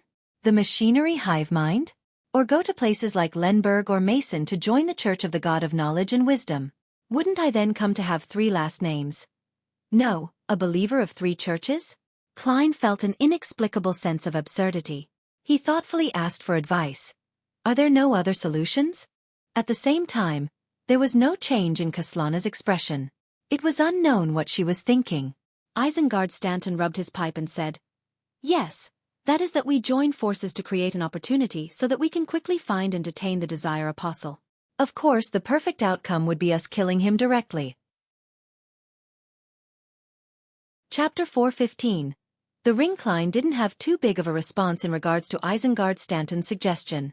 He looked at the tightly closed door of the activity room and said, As far as I know, a devil can predict danger before we take action, and they can even determine the source of the danger, thus providing an effective response. It's hard to find and restrain him. Isengard nodded slightly and said, Yes, that's indeed the case, but this doesn't mean that there are no solutions. What solutions? Kaslana immediately asked. Isengard smiled and said, I fought him head-on and witnessed his beyonder powers of predicting danger, so I have a rough idea of its strengths and weaknesses. A devil can indeed detect danger before it happens, and it can be done so for quite a significant period of time prior to the danger. As long as we make any plans and take decisive action that targets him, he would receive the corresponding premonition. Of course, it has to be something that can really harm him. No, the truth is that the strengths and weaknesses of different types of devils are different. Some of them might only be capable of detecting danger 10 to 20 minutes in advance. Klein silently retorted, but he didn't say it out loud. Isengard continued, the flaw of premonition powers is that it can only detect the person and location of the danger, but it doesn't know the specific details. This gives us an opportunity to take advantage of it. What opportunity? I don't think we can trap a devil that can predict danger, Kaslana asked incredulously. Klein also nodded in agreement. Of course, I can use the gray fog to deceive the Desire Apostle, making him unable to detect danger ahead of time. But the problem is, how can I expose the secret of the gray fog in front of others? Klein silently added a few words. Isengard chuckled. It's true that it won't work normally, but the Beyonder world is full of incredible things. I'm a Sequence 7 knowledge keeper of the reader pathway, also known as detective. By honestly telling you this, it's a way of showing my sincerity in cooperating. In this situation, I think honesty is more important than anything else. Only Sequence 7? How could a Sequence 7 escape from a Desire Apostle? It seems like Mr. Stanton has a powerful mystical item. Enlightened, Klein shifted in his seat. Does a knowledge keeper have the ability to suppress a devil's premonition powers? Kaslana asked with her body leaning forward. No, Isengard said with a laugh. However, I have a ring. It originates from a Sequence 6 rampager of the reader pathway. It allows me to differentiate, recognize, remember, and mimic all the Beyonder powers I've seen before. Of course, against more powerful Beyonder powers, the chance of failure is higher.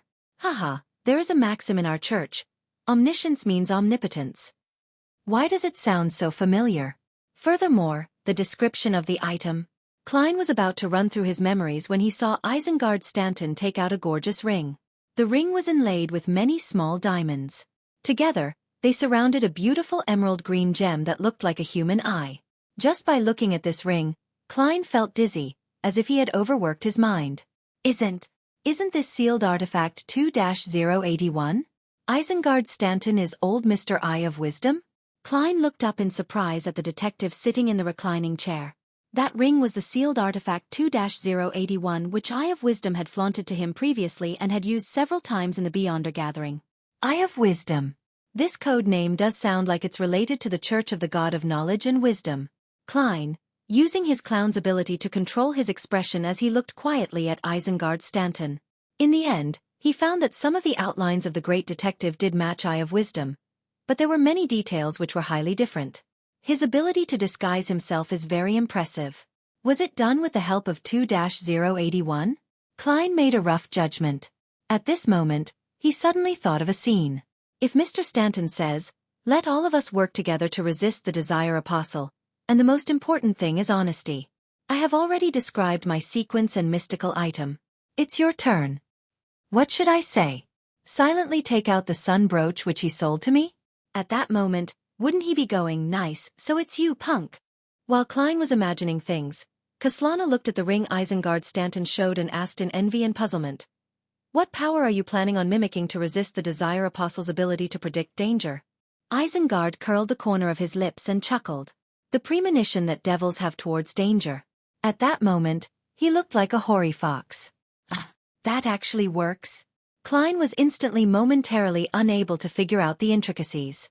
Seeing Kaslana and Klein puzzled, Isengard laughed and explained, first, which is what we're currently doing, draw up a plan that can actually harm the Desire Apostle and begin working on it. Second, the Desire Apostle will sense the danger and know that the danger comes from us and that it stems from this place.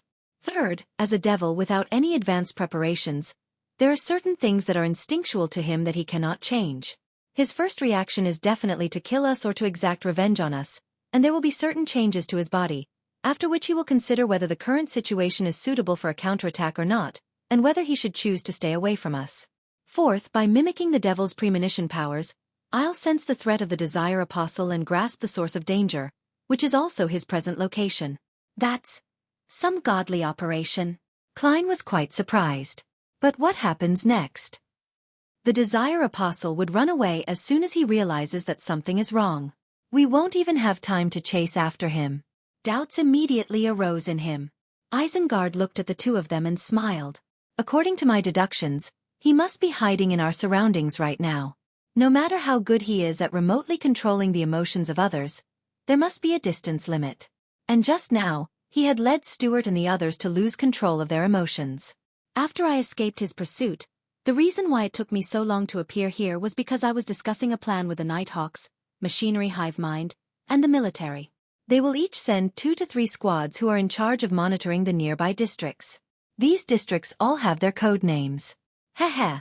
This will all be within the Desire Apostle's expectations. Even if he senses the danger, he will only treat it as normal. As soon as I confirm his location, I will inform the official Beyonders, and they will rapidly seal off the corresponding areas and close in on him. But herein lies the problem. How are we to inform the official Beyonders? If we're unable to accomplish this within seconds, the Desire Apostle will escape. Of course, he might have fled when what he just did had failed, Klein said in thought. If that's the case, we would be out of solutions as well. There's no plan that's absolutely perfect. We can only wait for a particular sealed artifact's activation process to complete. When the time comes, the Desire Apostle might have already left Backlund, but he might return at any time, Isengard explained. He then took out a golden palm-sized item. It looked like a miniature telegraph, but it also had a trumpet on it. This is a sealed artifact. It can allow my voice to sound out simultaneously up to a range of 5 kilometers. Isengard smiled as he introduced it. Its negative effect is that once it's activated, all sounds within 5 kilometers will be transmitted to the user's ears for an extended period of time. Of course, I can mimic a Beyonder power to mitigate this effect. After listening carefully, Kaslana frowned slightly. Since there are official Beyonders involved, there doesn't seem to be any need for our cooperation? Isengard carefully put on sealed artifact 2-081 and earnestly said, in order to not alarm the Desire Apostle ahead of time, there's a void of power in the nearby district. If the target is really here, the 3 of us need to help each other to retain him as best as we can. I have no problem.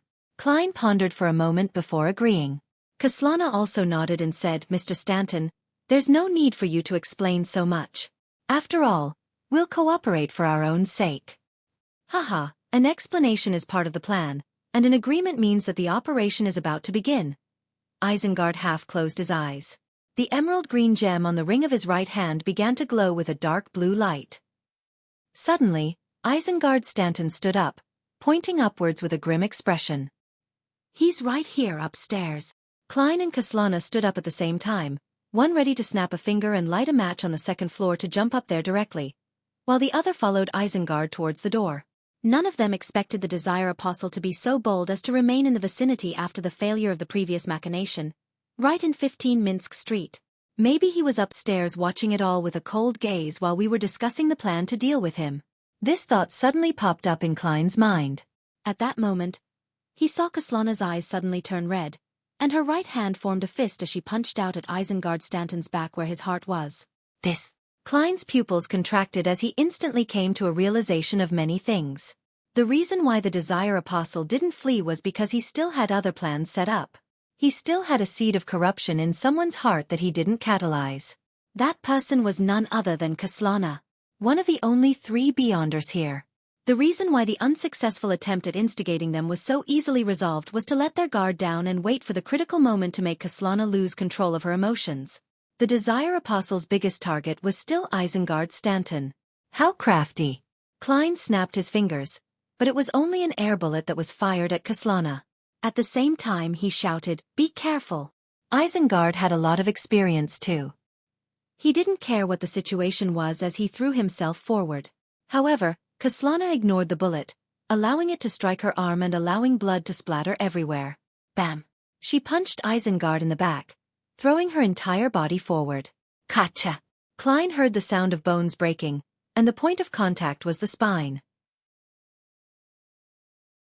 Chapter 416. 2 rights make a wrong kacha. When Klein saw Isengard Stanton's back cave in, even he felt a faint pain in his spine. Isengard fell to the ground with a thud, seemingly instantly losing consciousness from the pain. Kaslana, on the other hand, stood in her original spot, gasping for breath with a blank look in her eyes. Her forehead was covered in cold sweat, and there was no follow-up attack. It was as if she had just awoken from a long nightmare caused by her emotions. All the strength in her body had completely disappeared from her previous outburst. Huff, puff. Kaslana's body swayed, on the brink of collapsing. Klein's eyes narrowed as he rushed up to Isengard Stanton in 2 steps. He kneeled and tried to help him up. Isengard, who was sprawled on the ground, cried out in pain, "Run! Don't worry about me." Obviously, he didn't think that a 3-person group which instantly had one heavily injured member and another losing all her strength could retain the Desire Apostle. Thus he told Klein to immediately escape and meet up with the official Beyonders. Otherwise, all 3 of them would die there and then. At the same time, Isengard raised his right hand with difficulty, attempting to use some of his Beyonder powers so as to attract the attention of the official Beyonders who were quite a distance away. As for the tiny telegraph with the trumpet, it had long since flown to the wall because of Isengard's fall. Klein showed hesitation, and just as he was about to make a decision, he saw a thick black liquid flowing down from the ceiling, quickly forming a pitch-black figure. The figure seemed to be completely wrapped in a black curtain, only exposing a pair of cold blue eyes. At the sight of him, Klein felt as if he was seeing the most intense emotions and desires of a living creature. Fear, wrath, greed, jealousy, hunger, lust, etc. The Desire Apostle didn't waste the situation he painstakingly created, and he entered the activity room almost immediately. At this moment, out of the 3-person team of detectives, Kaslana was exhausted from the outburst of emotions, while Isengard Stanton's spine was severely injured, causing him to lose his ability to partake in combat. Only Klein was left unscathed. However, other than his revolver and Beyonder bullets, all of his mystical items were above the grey fog. Besides, he was facing a Sequence 5 Desire Apostle, a powerhouse capable of nurturing a devil dog. At that moment, the corners of Klein's lips curled up slightly. His right hand, which had been placed on the wound on Isengard's back, abruptly swiped, causing the obvious depression to shift to the side and onto a rib. The magician's most miraculous Beyonder power. Damage transfer. It allowed a wound to be transferred once on a body, turning a serious injury into a minor injury, but it was unable to transfer the damage to other people or items. When Klein saw that Isengard Stanton was injured, he had already thought of the subsequent countermeasures. By first acting as if they were out of solutions to make the Desire Apostle appear, and then transfer the great detective's wound to leave him with only a slight fracture in his ribs, Klein believed that Isengard would then be able to deal with the Desire Apostle with him. It was a struggle for survival that all humans on instinct. In this way, even if the Desire Apostle realized that something was amiss, it would be too late for him to escape. Once Klein completed the treatment and joined forces with the great detective, they would be able to stall the target until the official Beyonders arrived. Almost at the same time, the ring that Isengard had pointed outwards began to produce greenness that was filled with vitality. A faint glow soon enveloped Isengard's body, allowing his wounds to quickly heal. The fracture on his ribs was instantly healed. The great detective's pain was real, but his helplessness was just an act. However, this overlapped with Klein's help. When the Desire Apostle who was about to take action saw this scene, his eyes suddenly widened, and his body stopped abruptly. Being free from any ensnarement, he turned around and ran towards the window. During this process, his body quickly collapsed into a sticky black liquid. The liquid seeped into the ground, penetrated the wall, and disappeared. Klein raised his right hand just in time to snap his fingers. The air bullet went through the open window and shot outside, sending sparks flying everywhere. However, the Desire Apostle had completely disappeared. He ran really fast, without any hesitation at all. Are you a devil or not? This will only make things worse in the future. The corner of Klein's mouth twitched as he turned to look at Isengard Stanton, who had rolled around and stood up. The great detective happened to look at him. You're capable of healing wounds? You're capable of healing wounds? The two of them opened their mouths at the same time and asked the same question. After looking at each other, Isengard shook his head and smiled bitterly. I never expected that the trap I set would allow him to escape. As he spoke, his ring began to glow, and he looked around to confirm that the Desire Apostle had already left. Isengard then gave a brief explanation. I didn't have the chance to mimic the healing ability this afternoon. Later, I believed that I could use this to set a trap and make the Desire Apostle appear by making him think that I'm injured. Therefore, I deliberately bundled my wound in an exaggerated manner. He pointed to the cushion that elevated his left arm to his shoulder. Sure enough, it worked. but I didn't expect you to be able to deal with serious injuries. And Isengard sighed softly. As a result, both of them putting healing the injuries as their top priority.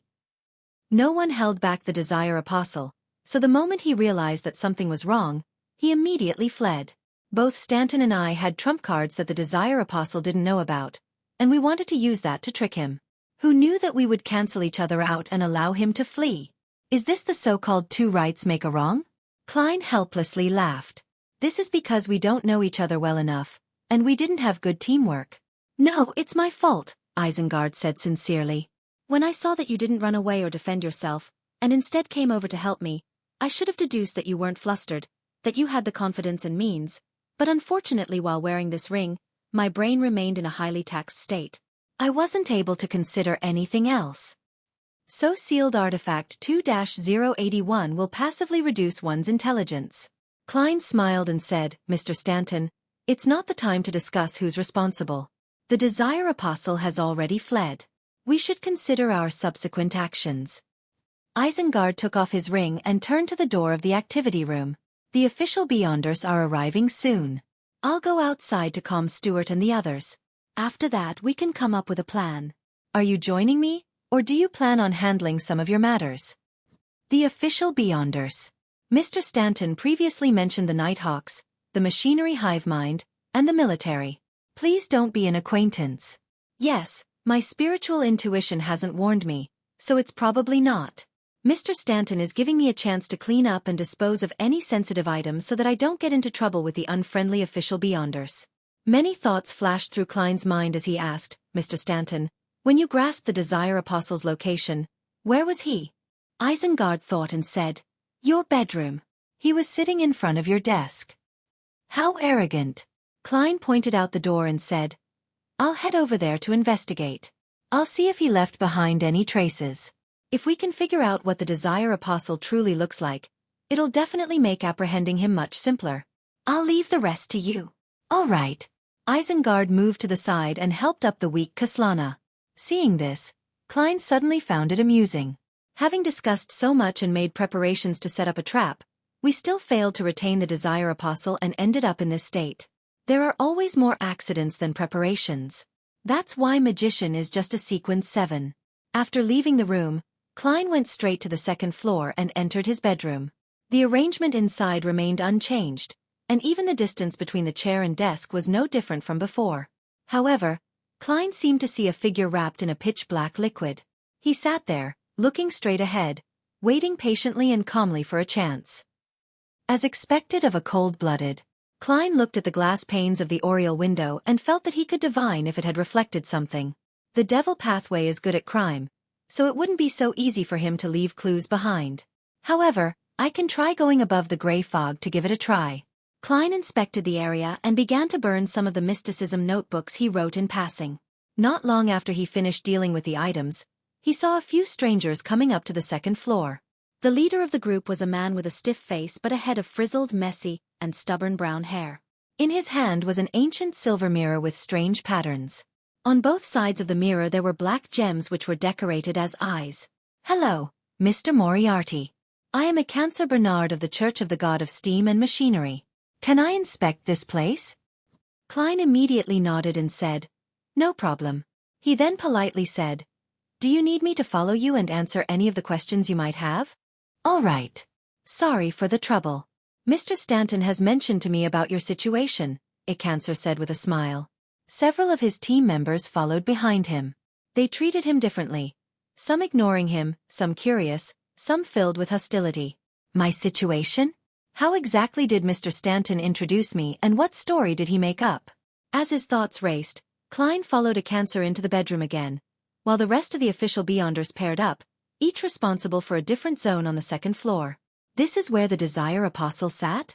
A Cancer pointed at the chair in front of the desk. He had clearly asked Isengard Stanton.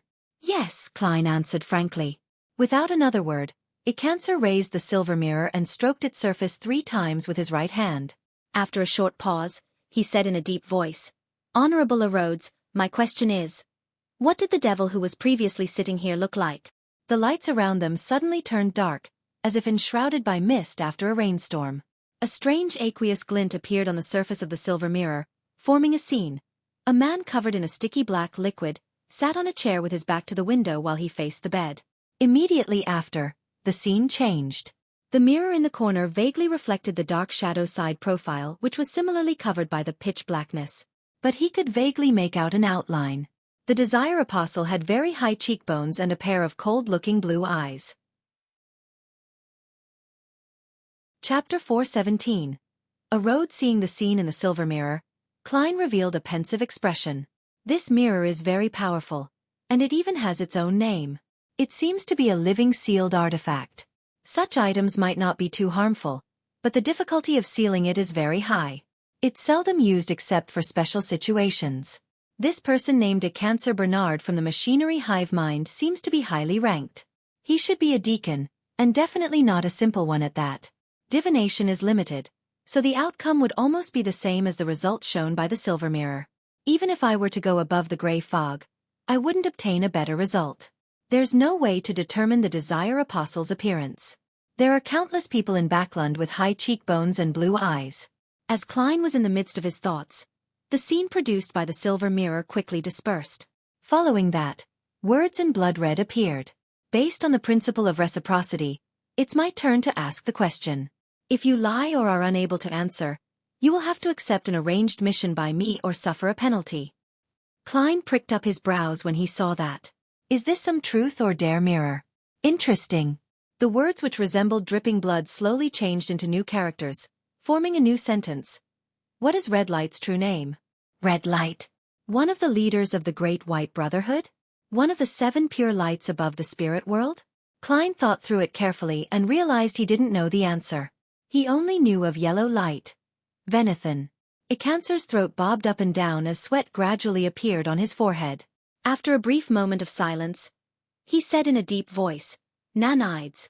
Wrong. The blood-red words on the mirror changed again. Mission or penalty? There was an obvious struggle on Icancer's face. Finally, he breathed out and said penalty. Just as he finished speaking, a streak of silver-white lightning appeared out of nowhere and struck his head. With sizzling sounds, Icancer's hair stood on their ends, and his body collapsed with a thud. Small amounts of black smoke billowed from his body. However, the mirror didn't fall to the ground with him. Instead, it floated by itself and landed on the desk. After 2 seconds, Icancer staggered to his feet and sat there, panting while shaking. Klein looked at everything in silence, unsure of how to react. After a while, Icancer, who had recovered a little, looked at him and said with a forced smile, You should have heard of sealed artifacts and know that they come with certain negative effects. Yes. Klein looked at the standing hair on Icancer's head and suddenly understood why his hairstyle was so frizzled, messy, and stubborn. Klein couldn't help but say, actually, you could do the questioning alone. There's no need for you to do it in front of me. Phew, the requirement of using this mirror is that there must be someone watching by the side. Icancer was still trembling. It's so sentient. Klein took 2 steps forward and came to the table. He carefully looked at the silver mirror out of curiosity and found that, apart from the strange patterns and 2 decorative eyes, there was nothing special about the sealed artifact. Icancer, whose side was facing him, trembled as he chuckled. You can pose questions to him. We don't mind. No, I don't have any intention to. How could Klein play truth or dare with something like an Ouija board? As he spoke, he tried to touch the edge of the silver mirror. It's ice cold to the touch and has a metallic feeling. As Klein had this thought, he saw the ancient silver mirror tremble slightly. White words quickly appeared on it. Your loyal and humble servant, Arrodes, at your service. Klein's mind momentarily went blank. Then, he left the table without any change in expression. What's going on? This mirror was still playing truth or dare with others in a very cold and ruthless manner just a moment ago. How did it become like this in the blink of an eye? Klein was amused and puzzled. He quickly made a guess based on the information he had gathered. The silver mirror knows Red Light's true name, so it seems to be related to the spirit world to a certain extent. And the mysterious space above the gray fog seems to be connected to the spirit world as well. At the very least, when I summon myself, I will be able to see what appears to be the spirit world after passing through the door. Is this mirror named Arrodes able to sense the aura of the gray fog? While these thoughts were flashing through his mind, Klein saw that Icancer had recovered and stood up once again. He grabbed the ancient silver mirror while the other two members in the room also stopped pretending that they hadn't seen anything while they were aimlessly searching the room. After a series of inspections, Klein bade Akanser and company farewell and found Isengard Stanton, who had returned to the activity room. "What do we do next?" he asked directly. Isengard replied with a solemn expression. "Let's have Stuart and the others have their families move in together. It will make it easier to protect them. However, this can only be a short-term solution. You and I, as well as Kaslana, will act normally and receive secret protection. Let's hope the Desire Apostle can be found as soon as possible. You're a believer of the god of steam and machinery, right?" "Yes," Klein replied as he drew a triangular sacred emblem on his chest. At the same time, he lamented a little. "For the foreseeable future, I can only go above the grey fog while inside the bathroom." In Empress Borough, the opulent villa of Earl Hall, Audrey glanced at the elegantly shaped wall clock and slowly sat down in front of the dressing table despite her nervousness and excitement. She was heading to the home of her psychology teacher, Escalante, and take the key step of becoming an official member of the Psychology Alchemists. Before doing so, she needed to time herself well before praying to Mr. Fool for his help. "I should be able to see the angel this time, right?" Audrey thought with anticipation. After a few seconds of silence, she clasped her hands together in front of her mouth and nose and softly chanted the honorific name of the Fool. In 15 Minsk Street, Klein was standing in the living room, looking at the scene which had finally turned quiet as he sighed. To him, the Desire Apostle only meant danger, but to Stuart and the others, it was a change in their lives. "I hope it can be settled as soon as possible. With so many Beyonders with so many sealed artifacts, there must be something effective against the devil pathway." In the midst of his thoughts, Klein suddenly heard a series of illusory pleas. "It should be Miss Justice." Having been prepared, he looked around before walking to the bathroom as if nothing had happened. After locking the bathroom door, he couldn't help but sigh inwardly. "My life has also changed a little." Before the threat of the Desire Apostle was eliminated, he had to reduce the times he went above the grey fog while being secretly protected by the machinery hive mind. Next week, during the Tarot Club, the itinerary must be simplified. However, no matter how compressed it is, it'll still take nearly 10 minutes. Well, constipation is a very normal thing. Who says that Beyonders can't be constipated? Being optimistic, Klein took 4 steps counterclockwise and went above the grey fog. Next, Audrey followed what she had been previously taught and set up a simple ritual, entering the artificial sleepwalking state. When Klein saw her blurry figure inside the Crimson Star, he went through the procedure. First using his spirit body to contain the Dark Emperor card, then picking up the paper figurine he cut with his improved cutting skills, and sending it out. As expected, the paper figurine gathered the power that was being stirred out of the grey fog, turning into a gigantic angel with 12 pairs of black wings. Audrey watched as the sacred and majestic angel descended before her, wrapping herself in its layers of wings. She was left speechless for quite some time. "This is an angel, Mr. Fool's angel. And it even has 12 pairs of wings, an archangel. This is exactly the same as the descriptions in the legends of canon. This is also an angel of our tarot club." Audrey watched as the angel's silhouette rapidly faded away. She suddenly felt that it was exceptionally sweet. She thanked Mr. Fool with joy, excitement, and piousness, and then she called the maids and told them to get ready for her trip outdoors. Klein smiled and returned to the living room, looking at the bullet hole in the wall and lost himself in thought. Should I hang a cheap oil painting to cover it or repair it and paint over it?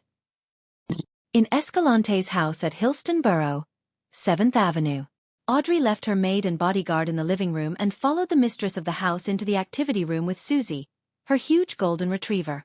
In the activity room, there were 2 other people waiting. One of them was Hilbert Alucard, the psychologist who was introduced to her by Lady Norma.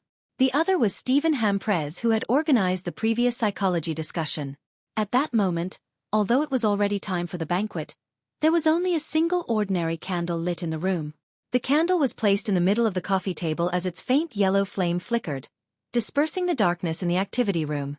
After greeting each other, Hilbert, with his slightly browned skin that was thanks to the tiny bit of Southern Continent blood in him, glanced at Susie, but he didn't say a word. Audrey smiled apologetically and said, "I feel more secure with it around." Susie also looked at Hilbert with innocent eyes. "Understandable. Please have a seat." Hilbert smiled and sat down on the sofa on the other side of the coffee table. Hamprez and Escalante also took their seats. After Audrey had taken her seat, Hilbert lifted the candle wick to brighten it a little. He looked at Audrey through the candlelight. Now answer me honestly. Are you sure you want to join the psychology alchemists? Under the illumination of the candlelight, his eyes seemed to be dyed with a hint of gold. Deep within his pupils, there seemed to be another eye, a vertical eye. Audrey's mind suddenly turned adrift for a moment before she regained her senses. She lightly nodded and said yes. Hilbert asked again, "Will you intentionally hurt the psychology alchemists?" His tone carried a strange inducement, as though as long as the person being questioned gave an affirmative answer, they would unwittingly agree and abide by it from the bottom of their hearts. "No," Audrey answered very logically. After a few questions, Hilbert, Escalante, and the others heaved sighs of relief. The former smiled and asked, "Is there anything else you would like to say?" Audrey hesitated for a moment and then displayed her sincerity. "I once purchased the spectator formula at a Beyonder gathering. I am already a spectator." That Beyonder gathering is called the Tarot Gathering. Audrey thought to herself proudly. Chapter 418. The power of the mind. Audrey knew that her mind and psyche were being influenced by some kind of Beyonder power. It was only because of the angel's blessing, provided by Mr. Fool, that she was able to miraculously be immune to that state. Therefore, she decided to set certain things in motion, using small secrets to stun her counterparts, so as to hide the more crucial matters, in return for obtaining greater trust. The reason why she was doing this wasn't because she didn't believe in the angel, but because she felt that she could observe her counterparty just like how they were observing her. Although she had always hidden herself in the dark and pretended to not be considered a Beyonder, performing in a way which would not arouse suspicion, she was still more willing to take the members of the psychology alchemist seriously. After all, they were professionals, and she could only be considered a dabbler in the Beyonder circle. She lacked the experience and wasn't flexible enough. It was very possible that she would expose certain problems from things she had yet to realize. In that case, she might as well take this opportunity to confess and completely dispel some of the doubts of the psychology alchemist's members. She had called the descent of the angel and its envelopment of her with its wings as a blessing. Upon hearing Audrey's reply, both Escalante and Hamprez showed a brief look of surprise. For a moment, they even doubted their own powers. As for Hilbert, he curled the corners of his lips into a faint smile, showing no abnormal reaction. He nodded in satisfaction and gently said, "Your honesty is admirable. Anything else?" Audrey pretended to be in a trance as she shook her head. "There isn't anything else." Hilbert thought for a moment before asking a few more questions. "Which Beyonder gathering did you buy the spectator formula from? Who did you buy it from? Where did you get the ingredients for concocting the potion?" Audrey's eyes dotted around slightly as she showed an expression of recalling. "I have to keep the Beyonder gathering a secret. I was unable to see what the person who sold me the spectator formula looks like. But from the way he speaks, I could determine that he was a believer of the Lord of Storms."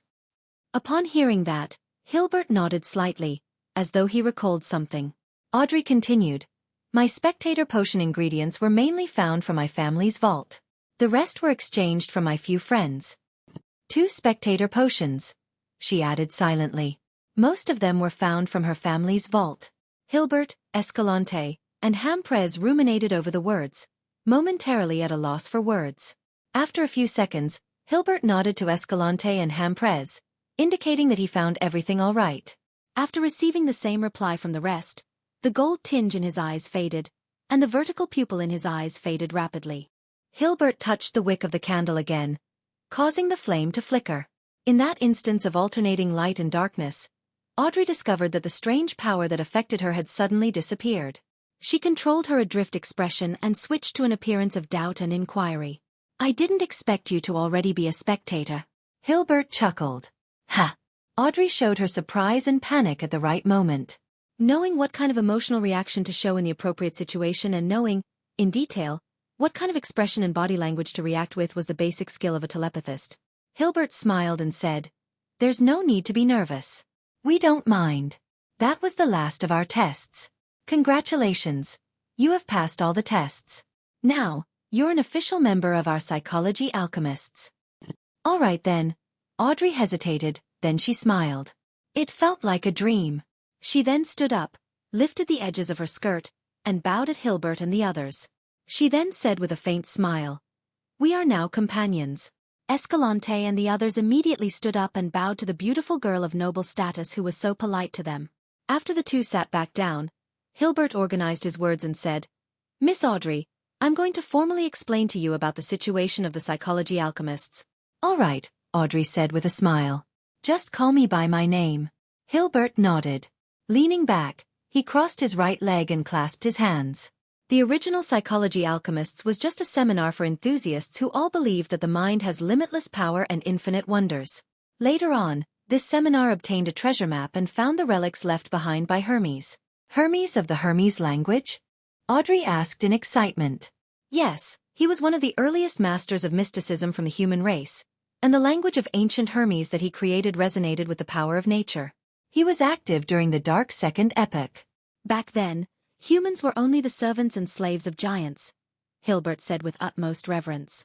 He let out a soft sigh. The original members of the Psychology Alchemists found a lot of things from the ruins.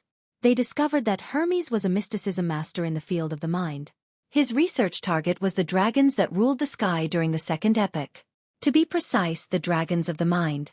The information he left behind shows that mind dragons have advanced far into this field and have achieved the same level of achievement as deities. I know. The dragon of imagination Ankwelt was an ancient god. Audrey thought quite complacently. Hilbert sighed and said, "Those materials laid the foundation and direction for the research of our psychology alchemists. We believe that the mind has many secrets and that every one of them is hidden somewhere deep and difficult to grasp." Forgive me for using the adjective deep, which seems to be the most appropriate term to me. The slightest mistake in the study of those secrets would cause irreversible harm to the body. Audrey, you have to remember that matters in this aspect needs to be done carefully. After Audrey nodded, he continued, "If we can unravel the secrets of the mind, then we can, on the one hand, unearth the power hidden deep in one's consciousness, and accomplish many miraculous deeds, and on the other hand, we can influence or even control the minds of others. After reaching this level, what lies ahead is the sea of gathered collective subconsciousness, which is the place we look forward to the most. Of course, the description of a collective subconsciousness isn't accurate enough. I prefer to call it the mind world of all living beings. It has a veiled and miraculous connection to the spirit world. If one can master this mind world, what kind of beyonder powers would we obtain?" Audrey showed her curiosity at the right moment and her lack of knowledge in this area.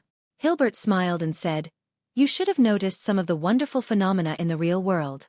When we wish to receive something, it will happen to appear. When we want to visit a friend, they will happen to knock on the door. And when we desire something to happen, it begins at that exact moment. You might say it's a coincidence, but sometimes there are too many coincidences. Our research shows that many of these coincidences are caused by an unconscious, magical influence of the mind. When you master the mind world, which is also the sea that gathers the collective subconscious, then you will master coincidences, creating magical phenomena that make chance appearances as an echo of your mind. It will appear as you wish." This is too amazing. Audrey had heard the son mention the dragon of nightmare before, but the description was far less detailed than Hilbert's.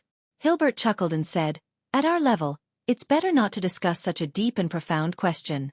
If we do, we'll easily lose ourselves. I'll continue introducing the Psychology Alchemists."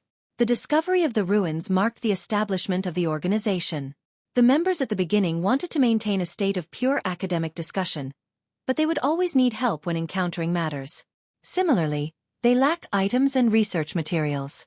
That's why the Psychology Alchemists slowly became systematic and transformed into a real secret organization. However, compared to other secret organizations, our structure and relationships are still relatively loose. That's what I like about it. Audrey expressed her opinion. Hilbert explained the main rules and regulations, before finally concluding, "When you reach a higher rank, you'll be able to meet the other members. I'll now give you the Sequence 8 Telepathist Potion." They did prepare a telepathist potion as expected. Audrey was both glad and proud. After seeing the lustrous potion, she hesitated and said, "I wish to consume it after I get back." She still doesn't trust us, and she wishes to make confirmation. Hilbert read Audrey's thoughts and replied with a smile. "Okay. With your performance, drinking the telepathist potion shouldn't be a problem." Audrey beamed and thanked him before asking a probing question. "Can you give me the potion formula to psychiatrist?" I wish to seek out and gather the ingredients ahead of time, so that I don't waste any time. When other people join the psychology alchemists, other than hoping to get a formula, don't they hope to apply for the corresponding beyonder ingredients? Who says it in such a carefree manner and talk about trying to gather them ahead of time? Hilbert, Hamprez, and Escalante were speechless for a while as they looked at the girl who spoke of such things with a normal tone. A few seconds later, Hilbert forced out a smile. I'll help you make the application. Normally, this would require contribution points, and contribution points come from the missions we assign you, the research contributions you make, and the new information and materials you gather. Okay, I'll do my best, Audrey said briskly. She remained silent after leaving Escalante's house, but only until she entered her room and sent Annie and the others away did she turn to the huge golden retriever and smile. Susie, we got your potion. It's a pity that the rainbow salamander that Alfred found for me couldn't be of use. It can only be exchanged for money. Audrey sighed emotively in her heart. Susie looked at the bottle containing the telepathist potion and wagged her tail cheerfully. Audrey had hung a pair of gold-rimmed glasses around her neck just for laughs. Hillston Burrow. In Isengard Stanton's house. Klein had been invited to breakfast. Apart from him, Kaslana was invited as well. After eating a mouthful of the soft potato pie, Klein praised, Mr. Stanton, your cooking skills are excellent.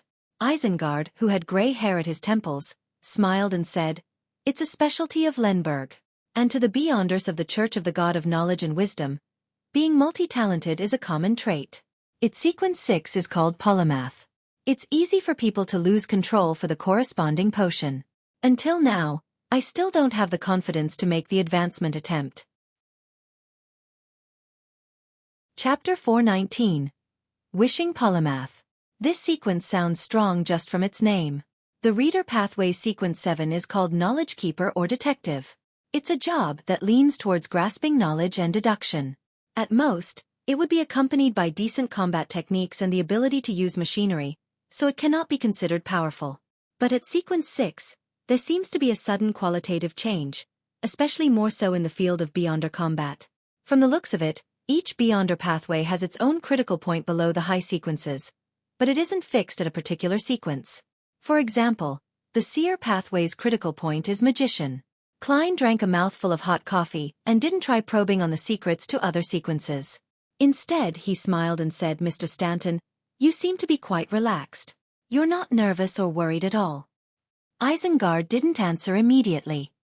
He put down his knife and fork, took out his pipe, and said, you don't mind, right? Actually, I do, but the pollution and smog in Backland is already so bad that a few more puffs of secondhand smoke won't make it any worse. Klein shook his head and smiled. This aids in your thinking? More accurately, it's a habit that I have after breakfast every day. Done with his pipe, Isengard took a deep drag. As the smoke was exhaled, he sighed and said, fear, nervousness, and worry doesn't help us face the threat. In that case, why not take it a little easier? The brain will become more active because of this. My assistant easily got worried, which led to his fatal disaster. Sigh. Isengard glanced at Kaslana and continued. Furthermore, our opponent is a desire apostle. We have to refrain from having intense emotions. Having said that, he chuckled. Most importantly, we have no other means of locating the desire apostle. What do we do? Kaslana put down the last piece of bacon and asked seriously. Isengard took a drag and said in a self-deprecating manner, when discussing topics like this, I prefer reclining chairs. Apart from being able to sense danger, devils aren't good at divination or premonition. Therefore, if a desire apostle wishes to figure out the main revenge target, he would need to actively investigate and gather information. Otherwise, how would he know which group of private detectives had made considerable contributions to the serial murder? How was he able to precisely pinpoint you and me? In such a process, he definitely would have interacted with many people. Even in a disguise, he's bound to leave some clues. In addition to the rough image given by the machinery hive mind, this will form clues. Similarly, if he wants to attack me, then he has to find out where I live, what are my entry and exit patterns, as well as when I work or rest. He also needs to know if there are powerful official Beyonders protecting me. This requires a considerable observation period and corresponding inquiries, and similarly, this means interacting with others and certain locations. Once there's an interaction, there will be clues. I like the maxim. Wherever he steps, whatever he touches, whatever he leaves, even unconsciously, will serve as a silent witness against him. I know that sentence. It was said by Emperor Roselle. Klein smiled. Soon after, he felt a little despondent, because this was the second time he heard someone mention this maxim in this world. The last time it happened was when he was in Tingen. Kaslana, whose cheeks were drooping, sighed. As expected of a great detective. I never thought about such things. I admire your observation and reasoning skills. Isengard responded with a smile. Everyone has their own areas of expertise. If it's just fighting, then I would be defeated by you again and again. Sherlock must have also thought of the things I just said. He also has outstanding observation and reasoning skills, and he's an outstanding detective. Actually, I felt a little ashamed when you were speaking so confidently earlier. Klein squeezed out a smile. No, you're a true detective, and I'm still a long way off. You really are a modest young man. Isengard sighed. He smiled and said, Next up, we'll proceed by taking these points in mind. You'll have to use your own resources and information channels. Aside from the Tarot Club, a third of my resources and information channels in Backland are from you, my good old man. Klein forced a smile and replied, all right. Apart from the Beyonder gathering held by Eye of Wisdom, the only people he could seek help from were Merrick, Miss Sharon, Vampire Emlyn White, and Father Utravsky.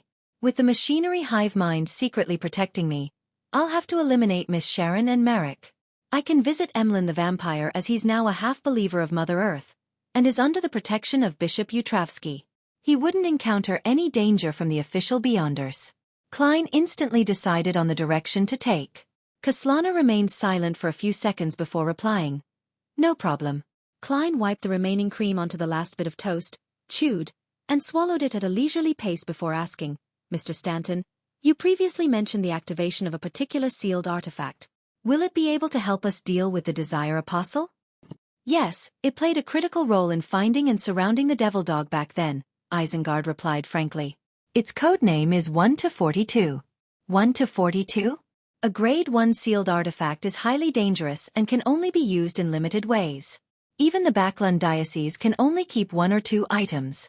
A corresponding description flashed across Klein's mind, and he asked with great interest, What is it? What abilities and negative effects does it have? Isengard laughed and said, That is a secret of the Church of the Evernight Goddess. I do not know, and I only know that it was originally not in Backland. It was rushed here as an emergency because of the serial murders. It is said that it's a full-body armor which is silver in color with dark red bloodstains. It once caused the destruction of a small city, and over 100,000 people died because of it. Cursed armor? Klein asked in return by giving it a name. Isengard spewed a mouthful of smoke and shook his head in seriousness. Perhaps it isn't cursed. Some people call it Berserker's armor, or Bloodthirster's armor. My church once guessed that the blood it stained with comes from a deity from ancient times. When it was first discovered, it appeared to be nothing out of the ordinary. It was treated as a simple antique, sold and collected by others. But as time passed, those who came into contact with it died, one after another. It was an extremely terrifying death, nearly to the point of dismemberment, and after that, with it as the center, death spread outwards. There was no longer any need for contact, and as such, a small city was destroyed. This happened early in the 5th epoch. The Nighthawks were responsible for the aftermath. As expected of a Beyonder from the Church of the God of Knowledge and Wisdom, he knows enough history and Beyonder events. Klein secretly praised. Kaslana asked, sounding a little worried, Will it bring us danger? The Church of the Evernight Goddess definitely found the right way of sealing it, but for us, it's best if we avoid contact as much as possible, Isengard said, half as consolement and half as a warning. After breakfast, he and Klein went into the activity room where the fight had taken place. Kaslana first headed to the bathroom. Looking at her back, Klein thoughtfully said, She seems to be a Beyonder from the Arbiter pathway? Your observation skills are indeed outstanding. Isengard sat down in the reclining chair. As Klein walked to the sofa, he whispered in confusion, This pathway is strictly controlled by the royal family, the military, and the ancient nobles. Very few formulas and ingredients appear in the outside world. Kaslana has such a background? Isengard smiled and said, Quite obviously. However, even to this point, she hasn't taken the initiative to mention the relevant matters. This implies that there really is a reason that makes it somewhat inconvenient for her to mention it. He looked at Klein with a smile in his eyes, as if to say, "Aren't you the same as well?" Klein laughed dryly and sat down. After a while, Kaslana came to the activity room and continued discussing the matter regarding the Desire Apostle with Klein and Isengard. As she was speaking, her expression suddenly became gloomy and she sighed. "I was pulled into the most dangerous case this time. I have no idea if I'll survive this at the end. If I were to be killed by the Desire Apostle, I wish to have this on my tombstone. She had a great mother." Kaslana's voice gradually lowered as her difficult-to-get-along with personality seemed to soften.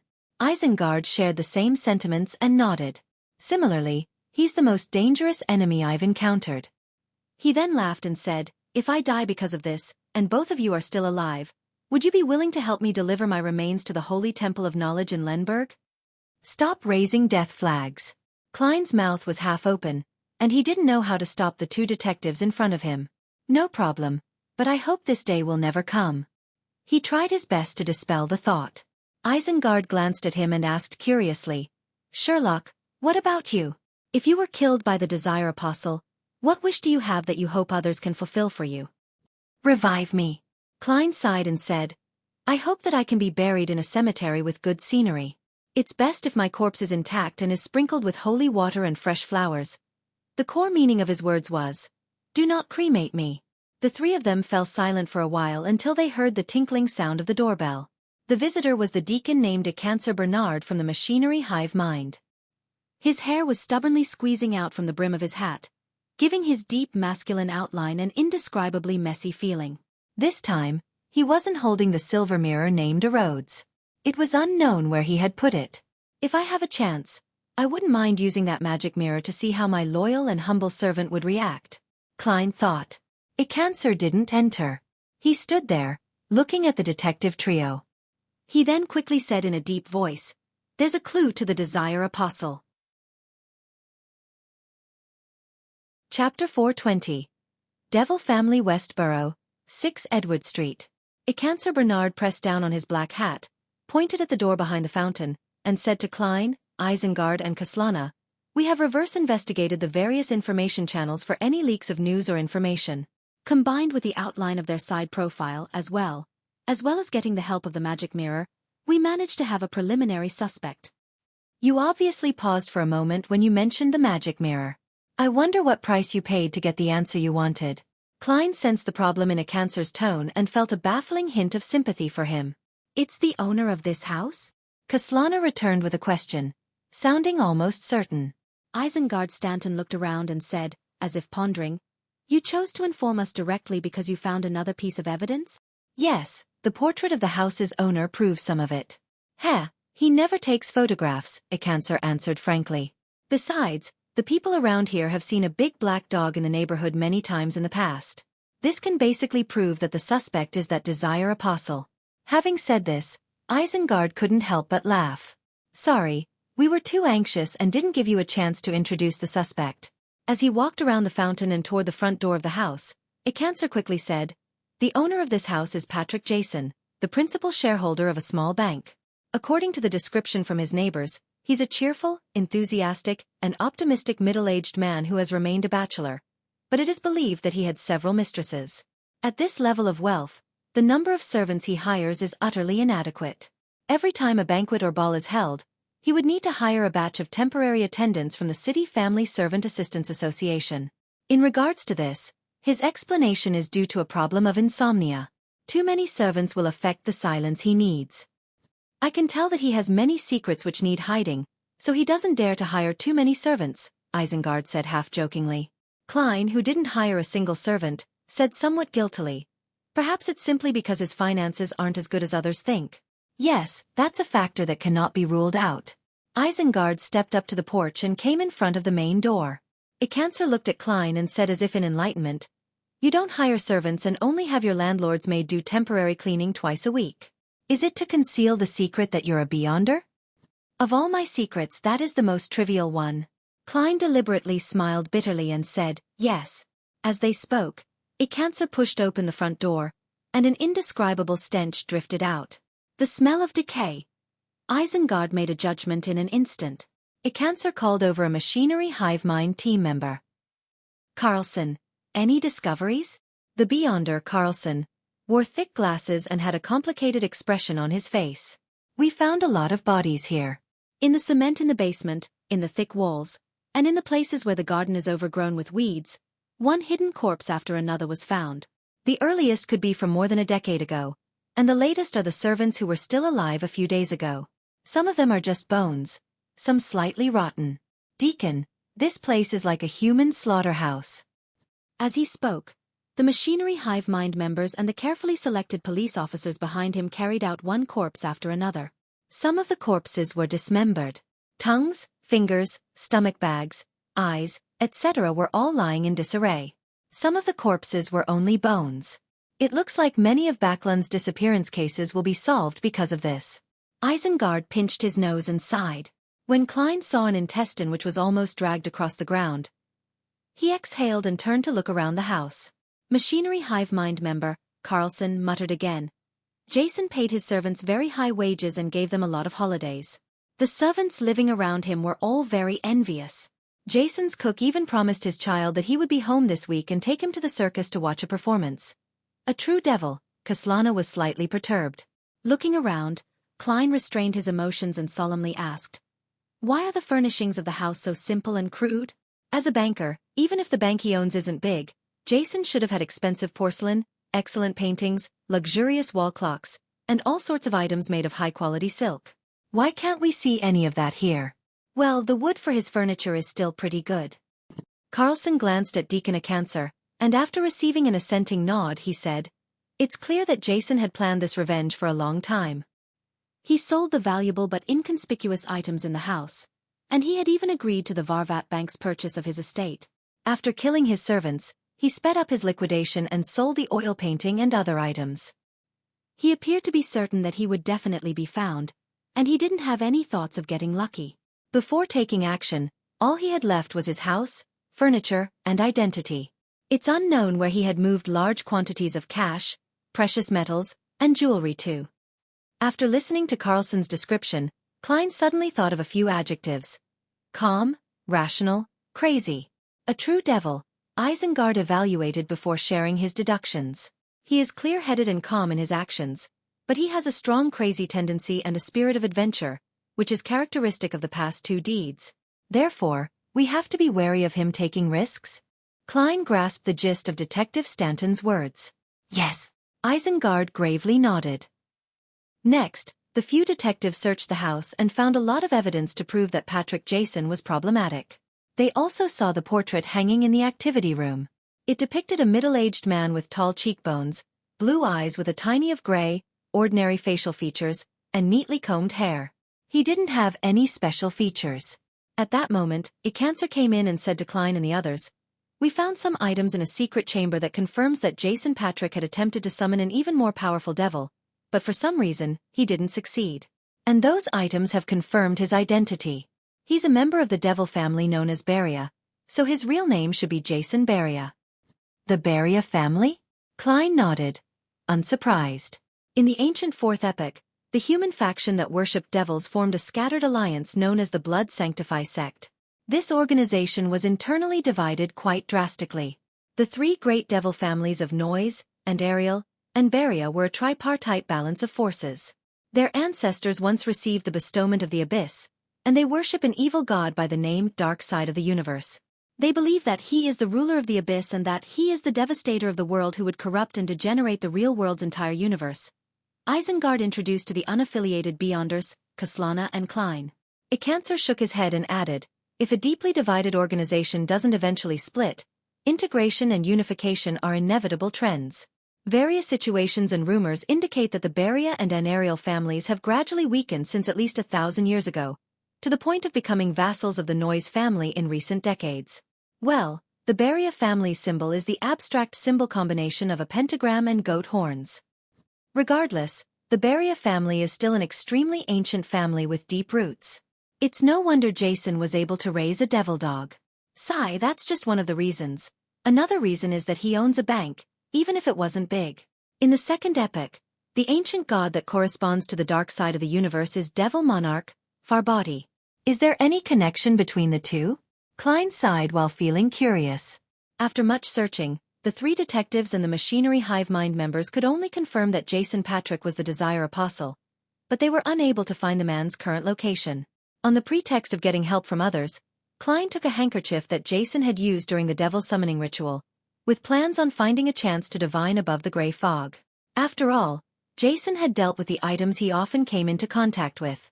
Shortly after, a cancer came to them and said with a heavy expression, "The Nighthawks will be bringing that sealed artifact here.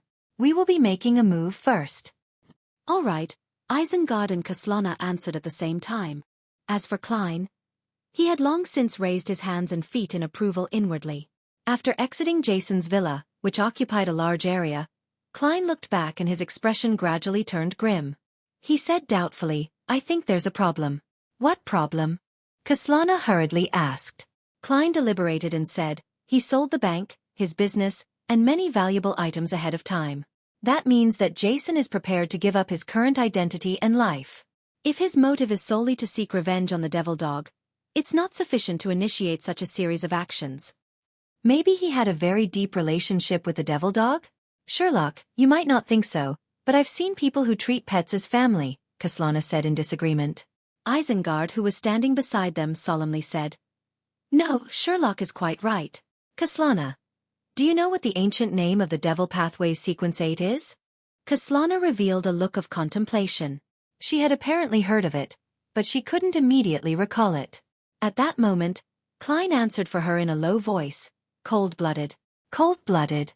As she mulled over the name, she suddenly understood why the two great detectives, Moriarty and Stanton, would say so. Seeing her reaction, Klein pointed in another direction. "Let's split up and begin with our own information channels." After receiving an affirmative response from Isengard and Kaslana, he left in a hurry. However, he didn't rush south of the bridge to find Emlyn White. He wanted to head to the Chisak police station and retrieve the £50 he posted as bail. He has already been proven to be without problems.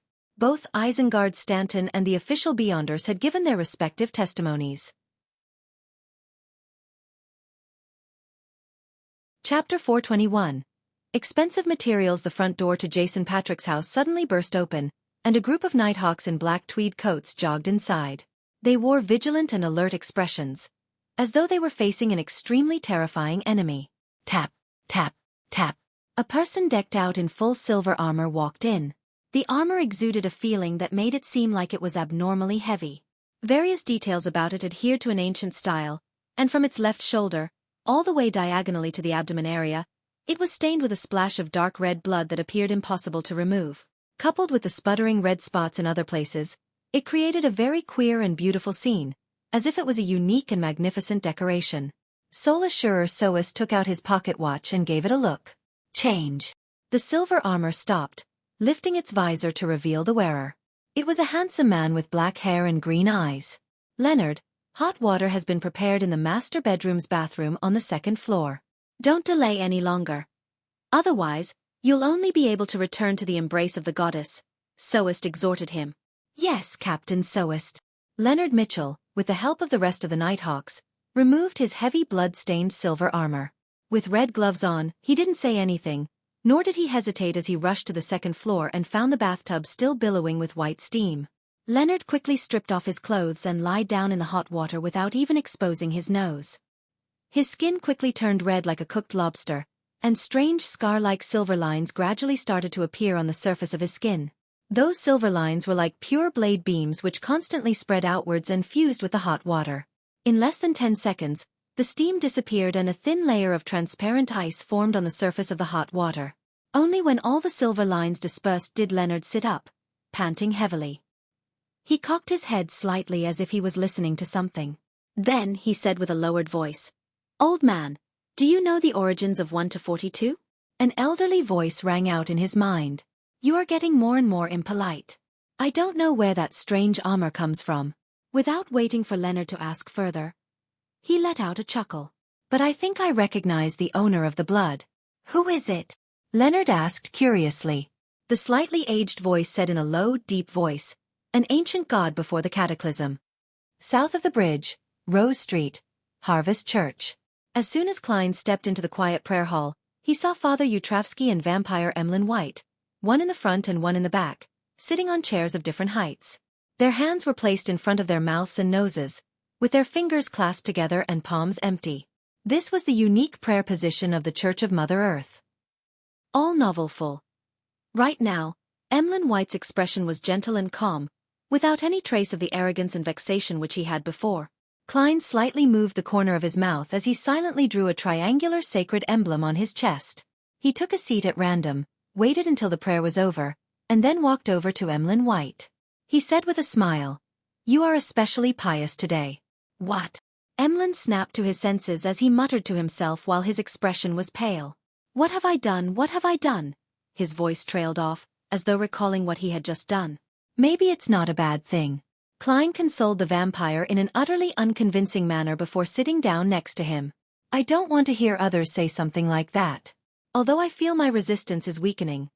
Emlyn wore a livid expression and he said with a tone filled with despondence, "But I don't want to betray the moon."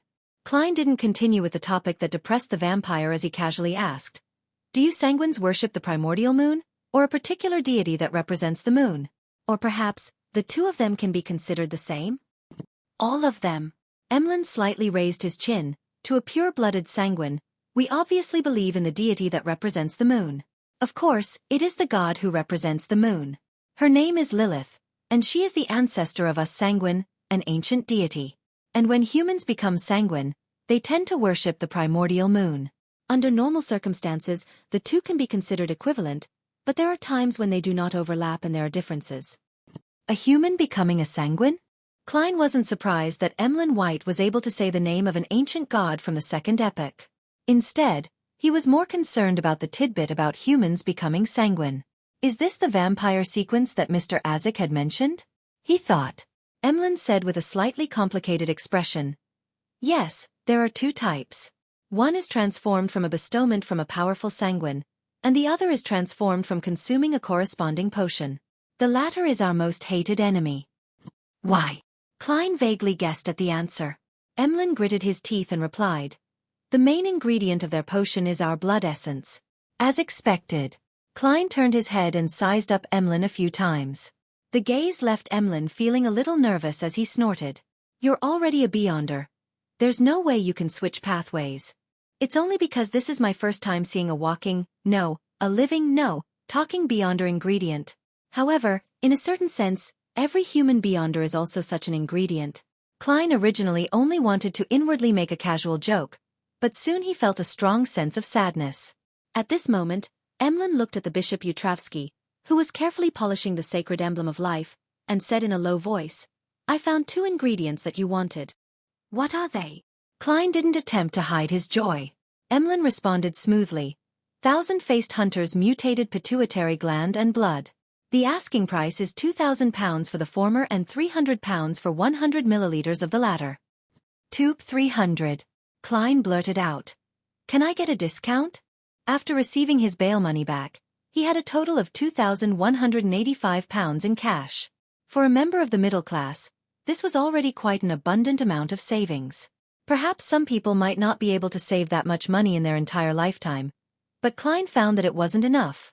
No, if it weren't for me, he would have wanted £2,800, and according to the agreement, you would have paid me an extra £150 for a total of £2,450, Emlyn said while shaking his head.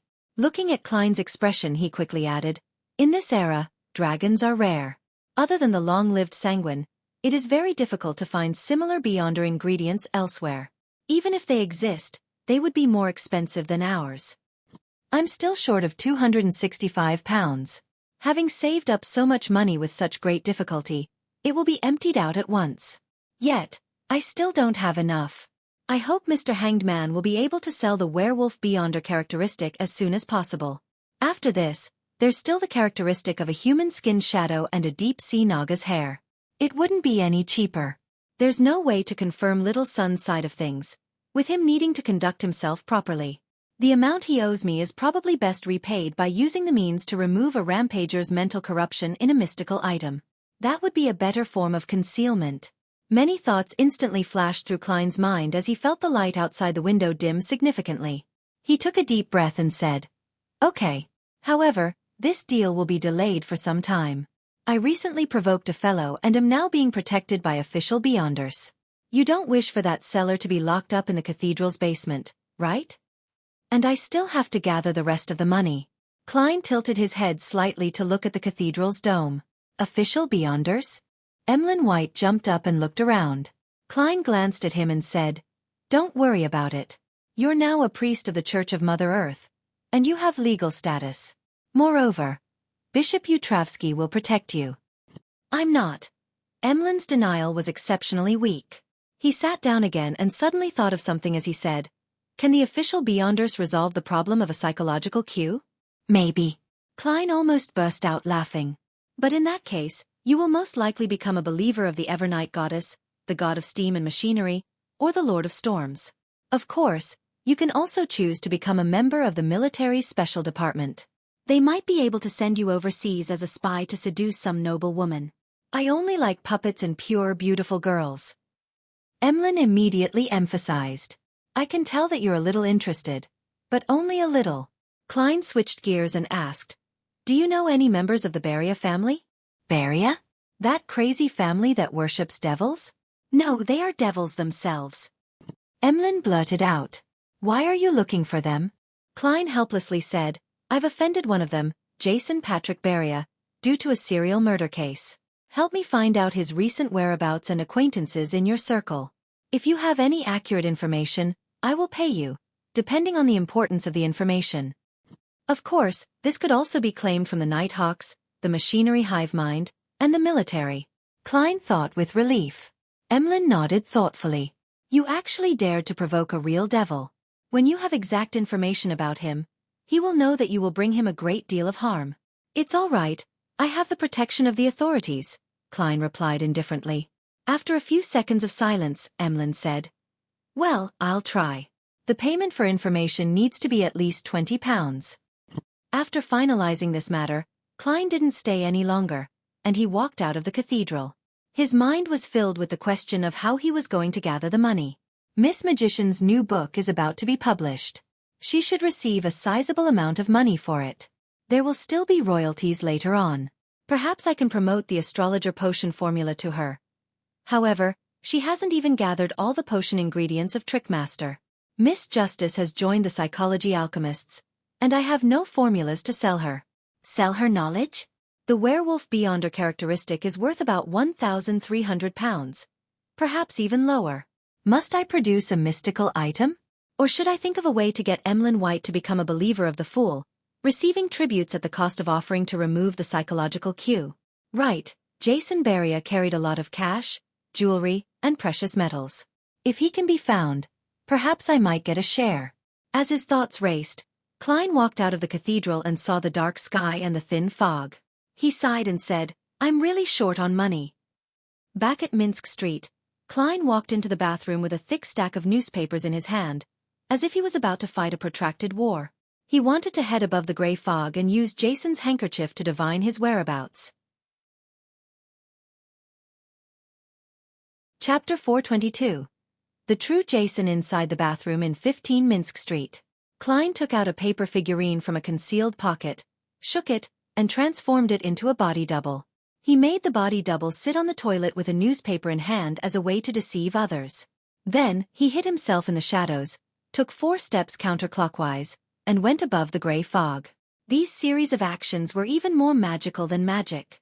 Inside the majestic ancient palace, Klein sat at the very end of the long bronze table, conjuring Jason Beria's handkerchief in front of him. It was only a projection, but it could also be used for divination as long as the handkerchief didn't leave his body in the real world. The earliest instance was back when he used the projection of the mutated sun's sacred emblem in Tinjin City as a divination object. At that time, he still didn't know how to summon himself, and he was unable to bring items with spirituality above the gray fog. Of course, there was still a big difference between using a projection and using the actual object for divination. Therefore, Klein often tried his best to use the actual object. But right now, with him being protected by official beyonders, it wasn't that convenient to carry out a ritual. If anyone were to find him lighting candles in the day while on the toilet, he would be in deep trouble. If I can really manage to obtain Jason Beria's location via divination, I can always take the risk by summoning myself and bringing the handkerchief up here if the revelation isn't clear enough. With a mumble, Klein produced a goatskin and a fountain pen. He wrote the divination sentence. Jason Beria's current location. Normally speaking, relying on a handkerchief that the target used only during a certain ritual made it impossible to divine the whereabouts of the target since the connection wasn't strong enough, and there was too much interference. For example, it was very easy to end up provoking the Abyss Grand Duke which the ritual was directed at. But for Klein, interferences could be eliminated. The so-called Abyss Grand Duke was at most a high-sequence devil, and not the incarnation of the dark side of the universe. Above the fog, the mysterious space had already handled deities like the eternal blazing sun and the true creator. Even a slightly weaker one was at the level of an angel, Mr. Dorr, and up to this point in time, he hadn't suffered any serious mishaps. As for the problem of the connection not being strong enough, Klein, who could only be enhanced to a certain degree by the grey fog, was helpless as well. He could only give it a try and try his luck. Perhaps it would only be after he became a high-sequence Beyonder saint in this domain that he could have the corresponding confidence. All novelful. In theory, it's possible. After all, when holding a ritual, one's body, heart, and mind were unified the most. It was also the easiest to communicate with the outside world. Klein, who was now barely considered an expert in mysticism, muttered. He held the handkerchief and the goatskin with a divination statement written on it, and he leaned back into his chair. He quickly entered a state of cogitation and constantly chanted, Jason Beria's current location. After chanting it 7 times, Klein fell into a deep sleep and entered the dream world. Within the grey world, countless images flashed and intersected with each other in a rather dispersed manner. Soon, the scene became clear and filled Klein's vision, which made him feel as if he had entered a dream. In the dream, the lights were dim and the desk was dark red.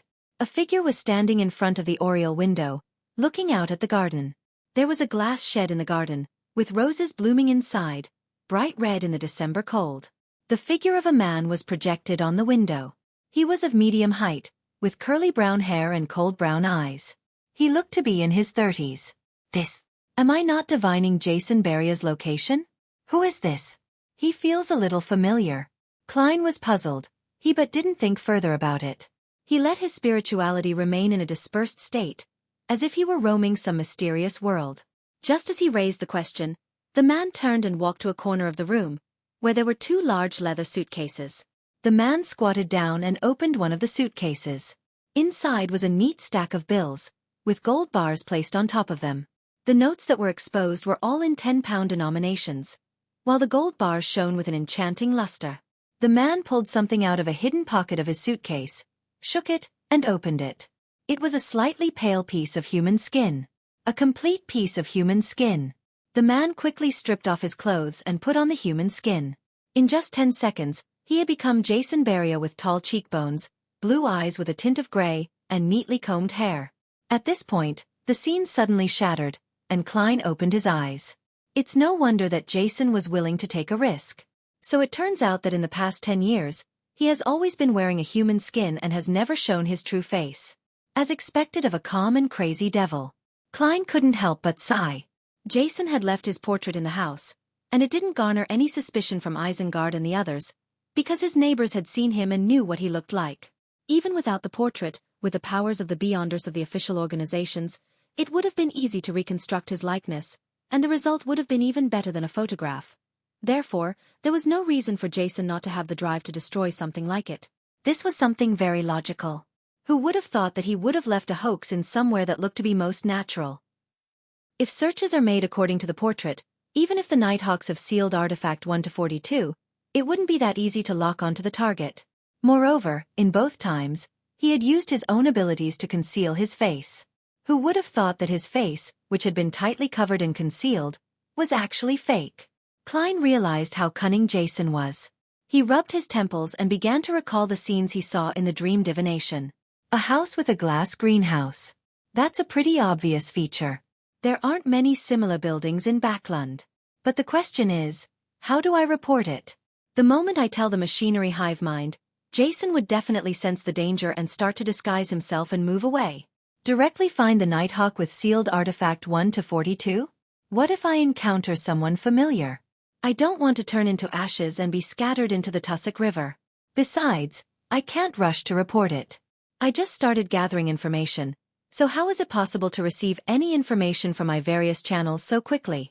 That fellow is really carrying a large sum of cash and jewelry, a whole suitcase worth of bills. The total value may exceed £50,000. Thoughts raced through Klein's mind and it took him a moment to calm down. He decided to wait another 2 days, then use the appropriate means to inform the Nighthawks in charge of this matter with the revelation he received. With the divination coming to an end, he returned to the real world, removed his double, and sat on the toilet himself.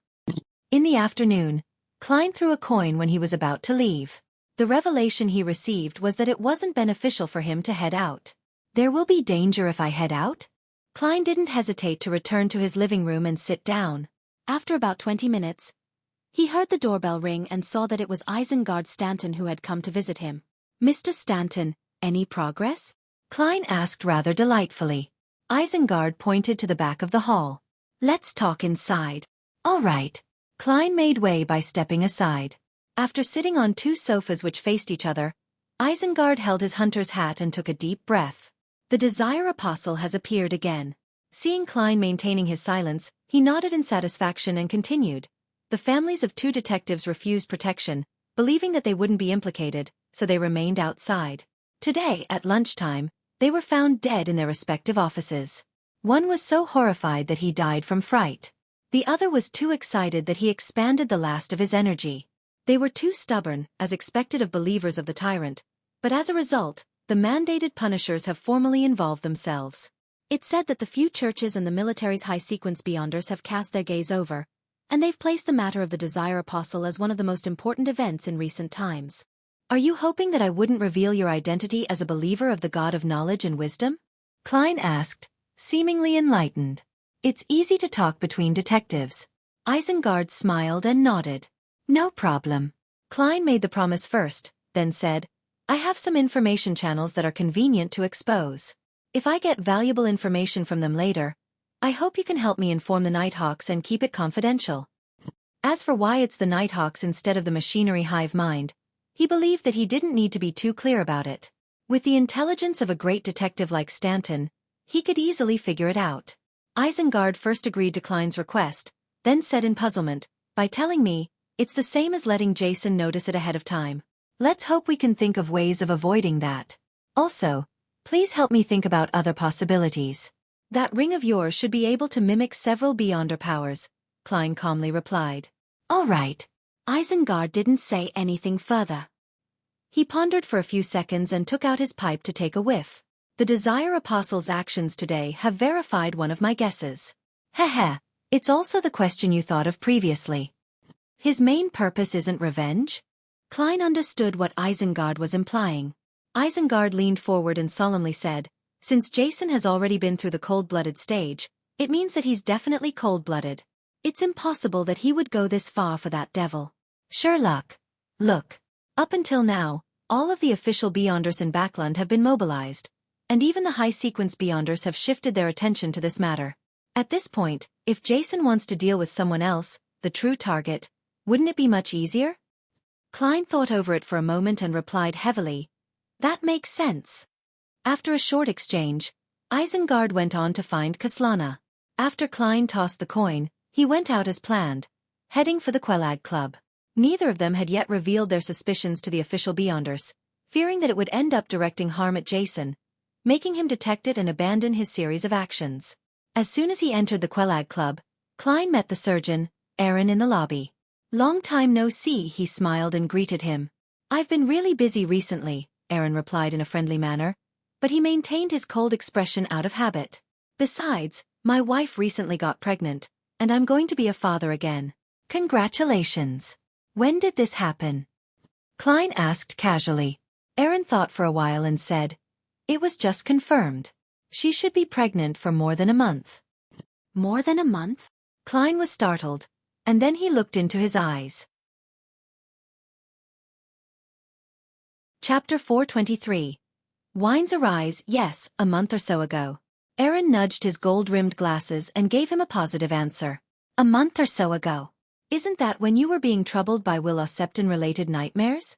Klein was surprised and puzzled, but he didn't let his emotions show. In the blink of an eye, He thought of the 2 divinations he had made. Willa Septon was in a dark room with the sound of running water outside.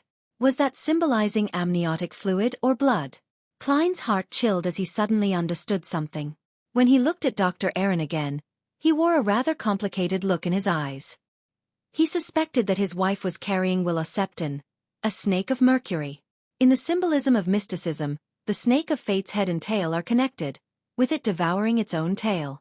It implies the cycle of destiny in a hidden manner. In order to avoid his enemy, Willa Septon took the initiative to secretly initiate a new cycle in advance? Klein guessed based on what he knew. Dr. Aaron didn't notice the abnormality he was trying hard to hide. He smiled and said, "He'll definitely be a cute guy. When he's born, I'll hold a party to celebrate his arrival. Sherlock, don't refuse my invitation when the time comes."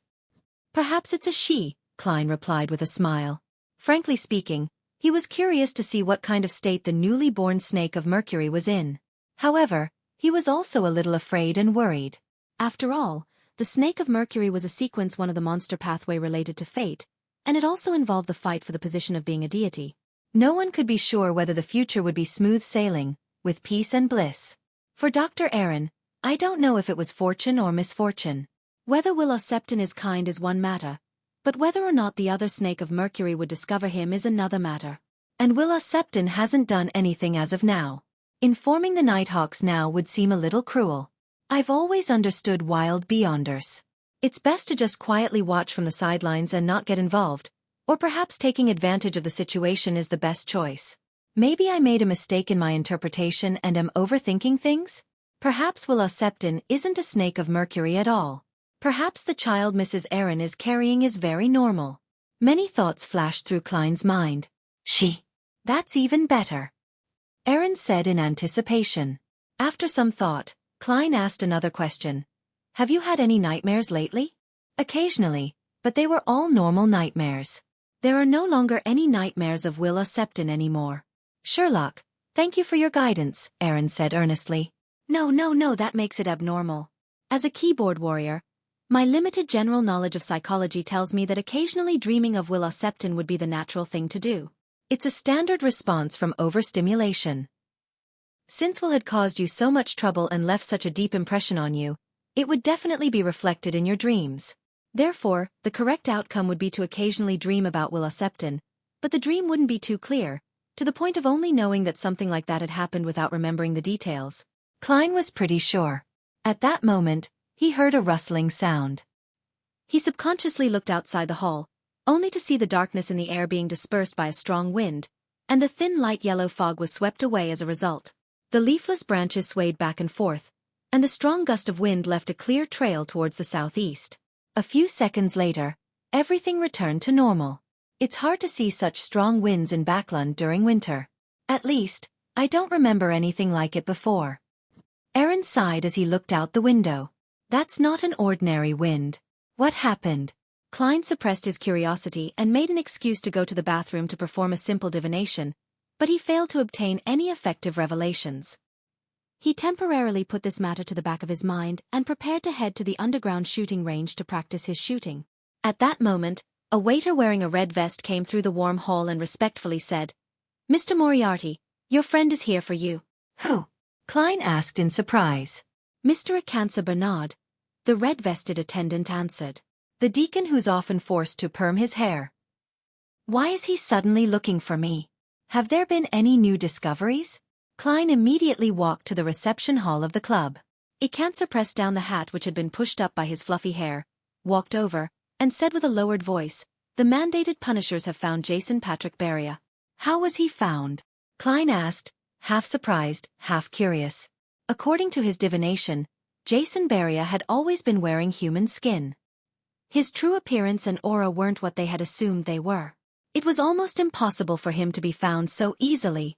Akansa surveyed the area and said, "I'm not sure. I just received the news." He pointed to a small white bird standing on the tree outside the door. The bird was leisurely cleaning its feathers with its beak. Before Klein could ask further, Akansa gave a general account of what had happened.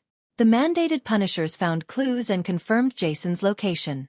However, The devil discovered the danger in advance and managed to kill 2 mandated punishers and fled before they managed to close in on him. This infuriated the higher-ups of the Church of the Lord of Storms. As such, Spellsinger of God, Ace Snake, is currently personally in pursuit. You likely saw a gust of wind just now. It was caused by him. He's the Archbishop of the Church of the Lord of Storms Spaklund Diocese, and he's also one of the cardinals of the Church of the Lord of Storms. It sounds normal, but it also feels weird. According to my theory with Mr. Isengard, this can be also understood as a way for Jason, the Desire Apostle, to draw away high-sequence Beyonders. Klein asked after some deliberation, "Are you sure that the person discovered is Jason Beria?" Icancer's expression instantly turned heavy as he replied with an odd tone. "I'll give it a try," he replied in a strange tone. He motioned to Klein to follow him out and into a large carriage parked at the side of the street. There were 2 members of the machinery hive mind inside. Icancer took a deep breath and took out the strange patterned silver mirror from a special pocket in his clothes. After doing the necessary steps, he gloomily said, "Honorable Arrodes, my question is, where is Jason Patrick Beria's current location?" The surrounding lights suddenly warped, as if they were lights after a rain. A scene rapidly surfaced on the silver mirror. It was a riverboat with a sail raised. Jason Beria, with his high cheekbones, blue eyes with a gray tint, and neatly combed hair, pressed down his cap, propped up the collar of his coat, and hurried into the cabin. He's really trying to escape Backlund. Spellsinger of God seems to be heading towards the dock area. A female machinery hive mind member said in realization.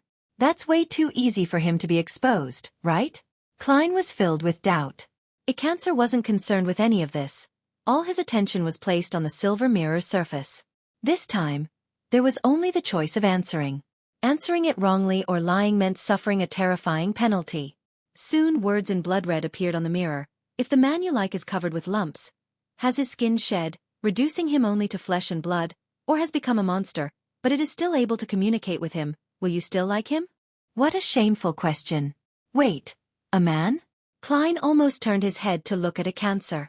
Icancer slowly breathed out and said, "I will, but I will kill him with my own hands." Very honest. A new combination of words appeared on the surface of the silver mirror.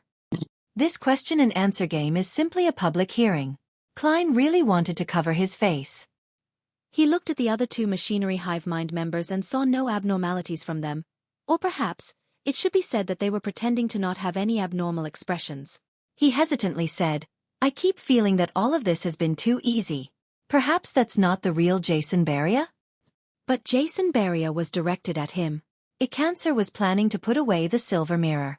Klein thought for a few seconds and said after organizing his words, "No, what I truly mean is that we have to abandon any ingrained judgments. What we are looking for is that Desire Apostle, not Jason Beria. The 2 might not necessarily be the same. This is a point that I have to mention as a detective." On King's Avenue, a luxurious carriage left the kingdom's parliament. The carpeted carriage was furnished with a bed, a sofa, a table, and other furniture, like a mobile room. Duke Pallas Negan, who was dressed in a dark blue admiral's uniform, was drinking a polished crystal glass of red wine that resembled crimson blood. As he sampled the wine, he said thoughtfully, "Invite Earl Hall to be my guest tomorrow. I would like to discuss with him about increasing the remuneration of the factory workers and improving their working hours, as well as amending the poor law. These are bills he has been pushing hard for recently. He should be very interested." Heh. Why would the Church of the Evernight Goddess suddenly be concerned over such matters? When sending the invitation, you can first inform Earl Hall about the topics I wish to discuss. The property restrictions for the elections are necessary and cannot be lowered. Otherwise, those who are in control of a large number of workers will take up more seats. Also, suppress the recent attack on the invalid voting districts. The secretary at the side quickly scribbled down Duke Negan's orders. After he was done, Duke Negan sighed and said, "The reason I'm doing this is also for the sake of the nobles. However, there are more and more useless fellows among us, and there's even quite a number of them who owe money to the tycoons." At that moment, the carriage didn't turn towards Empress Borough but went straight ahead. As the greatest property-owning noble apart from the king, Duke Negan had many mistresses, but in the relatively conservative Lone Kingdom, this was something which would leave him vulnerable to his political enemies. Therefore, even as a noble duke, he still had to sneak around when he went to his mistress's place, but this seemed to only give him more pleasure. Today, He was planning to go to his most beloved mistress of the past 2 to 3 years, a young girl who had just turned 20. Duke Negan took out a bottle of medicine made of mummy powder and drank it. He couldn't help but touch the accessory hanging from his neck. It was a dark blue thumb-sized conch. It was a mystical item that the Church of the Lord of Storms had specially provided after his last assassination attempt by Kalangos. As long as Duke Negan blew on it, the Holy Wind Cathedral Spellsinger of God, Ace Snake would hear it and lock onto his position. In order to protect himself, Duke Negan even moved the residences of his mistresses to areas near the Holy Wind Cathedral. The carriage slowly moved until it reached an extremely luxurious building. At a glance, there was a glass greenhouse filled with bright red roses. Chapter 424. The problem of change inside the carriage outside the Quelag Club. The Desire Apostle might not necessarily be Jason Beria? You believe that we might have been misled? Icancer didn't scoff, show contempt, or think lightly of what Klein had said. Instead, he began to seriously discuss the problem with him. Not a bad deacon. However, it could also be due to him frequently using the magic mirror name Arrodes. No matter how bad his temper is, it would eventually be worn out.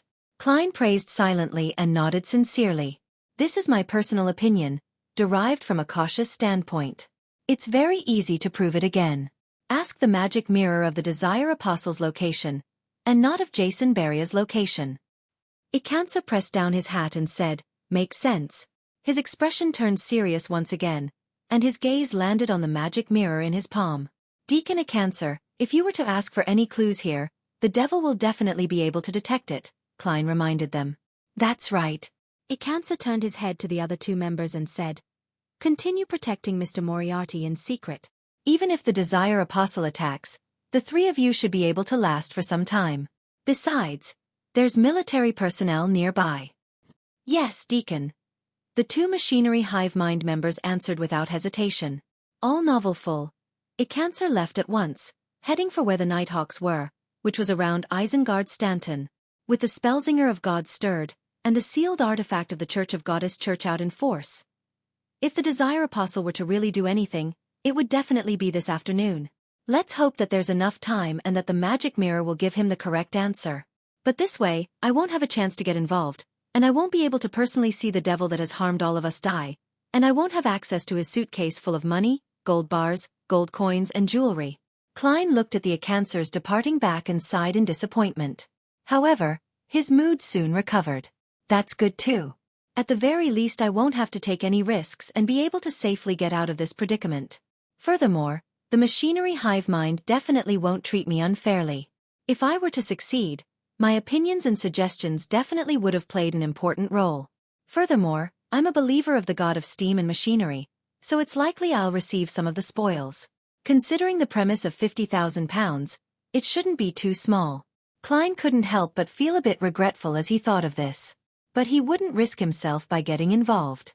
A magician never performs unprepared. It happened too quickly and hastily, without giving me any time to plan at all. Klein nodded at the 2 Machinery Hive Mind members, got out of the carriage, and returned to the Quelag Club, where he had no trouble getting the attendant to allocate him a break room. Hillston Burrow. In Isengard Stanton's living room. Leonard Mitchell combed some of his slightly unruly black hair.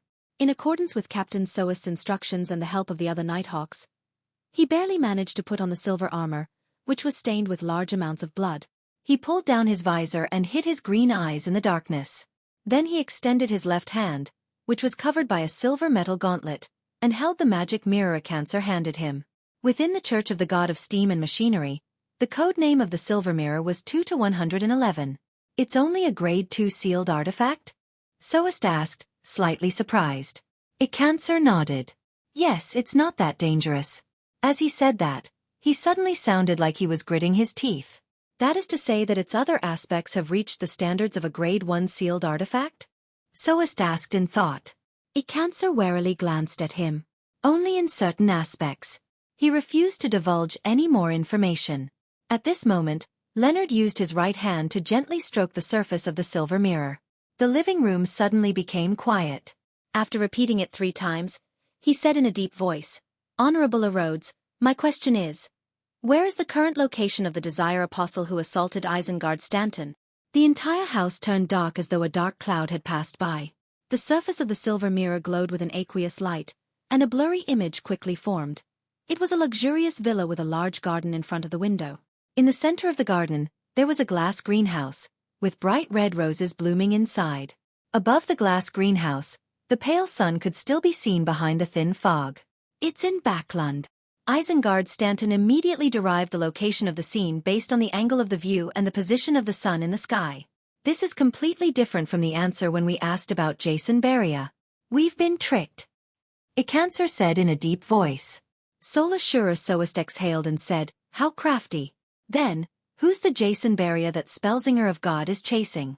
Sigh, there's no time for discussion. We need to narrow down the general location of the presented scene. Then, we'll immediately take action. I suspect that the Desire Apostle is planning to cause a huge incident.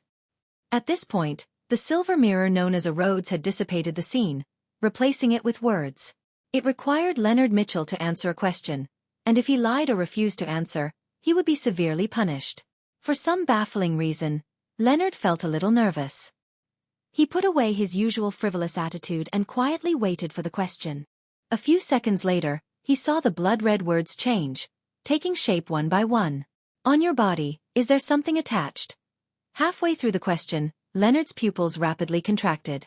His back tensed up, and a cold sweat broke out on his forehead. If it wasn't for him being concealed by the blood-stained silver armor, the others would have already noticed his abnormality. Right at this moment, his left palm inexplicably trembled. The silver magic mirror suddenly trembled, and the scarlet words were strangely tainted with a tint of green. If one didn't keep staring at the mirror with rapt attention, it would be difficult for others to discover that the color of the mirror had slightly changed. The words continued warping, changing the question to, on your body, is there a scar which you cannot tell others? Yes, that scar resides in my memory, Leonard answered stably, but his body inside the blood-stained silver armor felt a sense of exhaustion from suddenly relaxing a high tension. This mirror is too dangerous. It actually noticed it.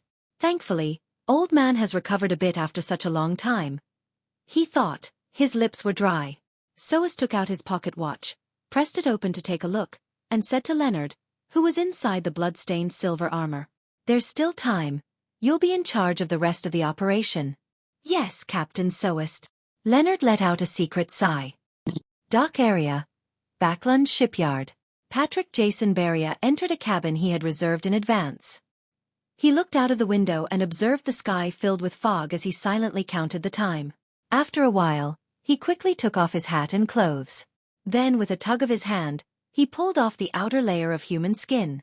Under the human skin was a beautiful woman in her early 30s with a profound look in her eyes. She wasn't the man with brown hair and brown eyes whom Klein had seen during the dream divination. The woman took out some clothes and put them on methodically, quickly becoming an absolutely charming woman. Finally, she pulled out a fist-sized stone figurine from the bottom of a suitcase and wrapped it tightly with the peeled-off skin before tying a dead knot. Having done all this, the riverboat was already some distance away. She opened the window and threw Patrick Jason's skin along with the stone figurine into the river. Plop! The human skin that was tied to the heavy object quickly sank. The woman clapped her hands and closed the window. Carrying the suitcase, she changed to a different cabin she had prepared. Then she sat down at the window of the new cabin, propped up her elbows, her face in her hands, and looked out leisurely. After an unknown period of time, she saw a strong gust of wind blowing in the air, dispersing the thin fog. The corners of her lips curled up into a brilliant smile. In a luxurious villa not far from the Holy Wind Cathedral in Cherwood Borough, the bloated blue-eyed Palace Negan Bear hugged his approaching mistress, a beautiful young girl with a bit of innocence on her face. There were two people following him. One of them was a middle-aged man wearing a black tailcoat. He had brown hair and blue eyes, but he didn't wear an expression. He was a Beyonder guard provided by the Church of the Lord of Storms, a Sequence 6 wind-blessed. The other person was Duke Negan's secretary. He was a thin blonde young man with delicate features, looking refined and reserved. His biggest flaw was his receding hairline which didn't match his age. As for the other guards or security personnel, they were spread out outside the house. On the second floor, the wind-blessed entered the bedroom before Duke Negan for a quick inspection. Meanwhile, Duke Negan's secretary was in charge of searching the surrounding rooms. After confirming that there were no problems, They nodded at Duke Negan, indicating that he could continue. My roused-up feelings have almost calmed down, Duke Negan said half-jokingly. His mistress happily responded. Then we can have a nice chat. I'd like to hear about your time at sea. I hope you'll eventually have the energy to do so. Duke Negan carried his mistress into the bedroom and closed the door behind him with his heel. His secretary and the wind-blessed entered the rooms on either side of him, not relaxing in the slightest. In the attic of this house, a man in a dark overcoat sat on an old chair, his eyes half closed. It was unknown what he was trying to sense, but he would occasionally smile and shake his head. His brown hair was slightly curled, and his brown eyes were cold. It was the same person that Klein had seen in the dream divination. The difference was that there was one fewer suitcase by his feet. How vigorous, and what intense desire. This doesn't match my judgment of him. It looks like he took some medicine. That just works so well for me. Heh. How could they possibly imagine that Patrick Jason Beria is actually two people? The man tilted his face up slightly as if he was intoxicated. It's almost time. Right now. His right hand suddenly clenched, as if he was tightly clutching someone's heart. Chapter 425. Under the roses beyond the window, the glass greenhouse reflected the pale light of the sun, and the bright roses stood out even in the thin fog. In the bedroom, Duke Negan seemed to have recovered the feeling of following his father and elders around the vast lands when he was young, riding a horse, using a hound, and chasing a wild beast. Finally, he climaxed and the surroundings seemed to become abnormally quiet. At this moment, his mind suddenly buzzed once. He felt as if the pleasure and comfort he was feeling had suddenly exploded one after another. It continued exploding without end or limit, again and again. Duke Negan's waist kept shaking, and his eyes were blank, his brain having lost its train of thought. His heart began to beat violently in an unbearable manner, like a steam boiler whose pressure had gone beyond its limits. It could blow up at any time, and hot steam could gush out at any moment. If it were an ordinary person or a beyonder who wasn't physically strong, they would have suffered a heart attack, a massive cerebral hemorrhage, and die on the spot. But Duke Negan ultimately managed to ride through the attack. Only his eyes were unfocused, and saliva was flowing out the corner of his mouth before he weakly slumped onto his mistress. The wind-blessed and the Duke's secretary, who were on guard on both sides of the room, simultaneously sensed the strange and mysterious smell of spirituality. The former's body was suddenly surrounded by a violent wind, sweeping him towards the wall, and with a clang, a large hole was blown through the wall as he stepped into the bedroom. The secretary went straight to the source of the mystery, the attic of the house. Along the way, he didn't evade or dodge, but the decorative vases and other objects in the corridor seemed to have found lives of their own and avoided him in ingenious ways. As he ran up the stairs to the attic, the wooden floorboards seemed to rise, as if to give him a hand. In just 3 or 4 seconds, the refined, handsome, blonde young man entered the attic and saw a figure sitting on an old chair. The figure was covered in a thick black liquid, just like the gathering of all the ugly desires and intense feelings in the depths of a human's heart. It was the greed of willing to sell and hang oneself by the ropes, the hunger that wouldn't even spare one's own kind, and a lust without limits. This was a devil walking the earth. The skinny secretary's expression didn't change, nor did he attack directly. Instead, he looked at the other party, reached behind him, and politely closed the door. Bam! The wooden door of the attic was closed. The entire room suddenly felt like it had been completely sealed, as if one could never leave the room unless effort was put in to crack the seal. At this moment, the concept of closing the door and sealing the room seemed to have been changed to seal this place, isolate the outside from the inside. The Desire Apostle moved. His body expanded and grew a pair of huge bat wings that emitted light blue tongues of flames. One by one, fireballs that exuded a strong sulfurous smell were formed, and they bombarded Duke Negan's blonde secretary.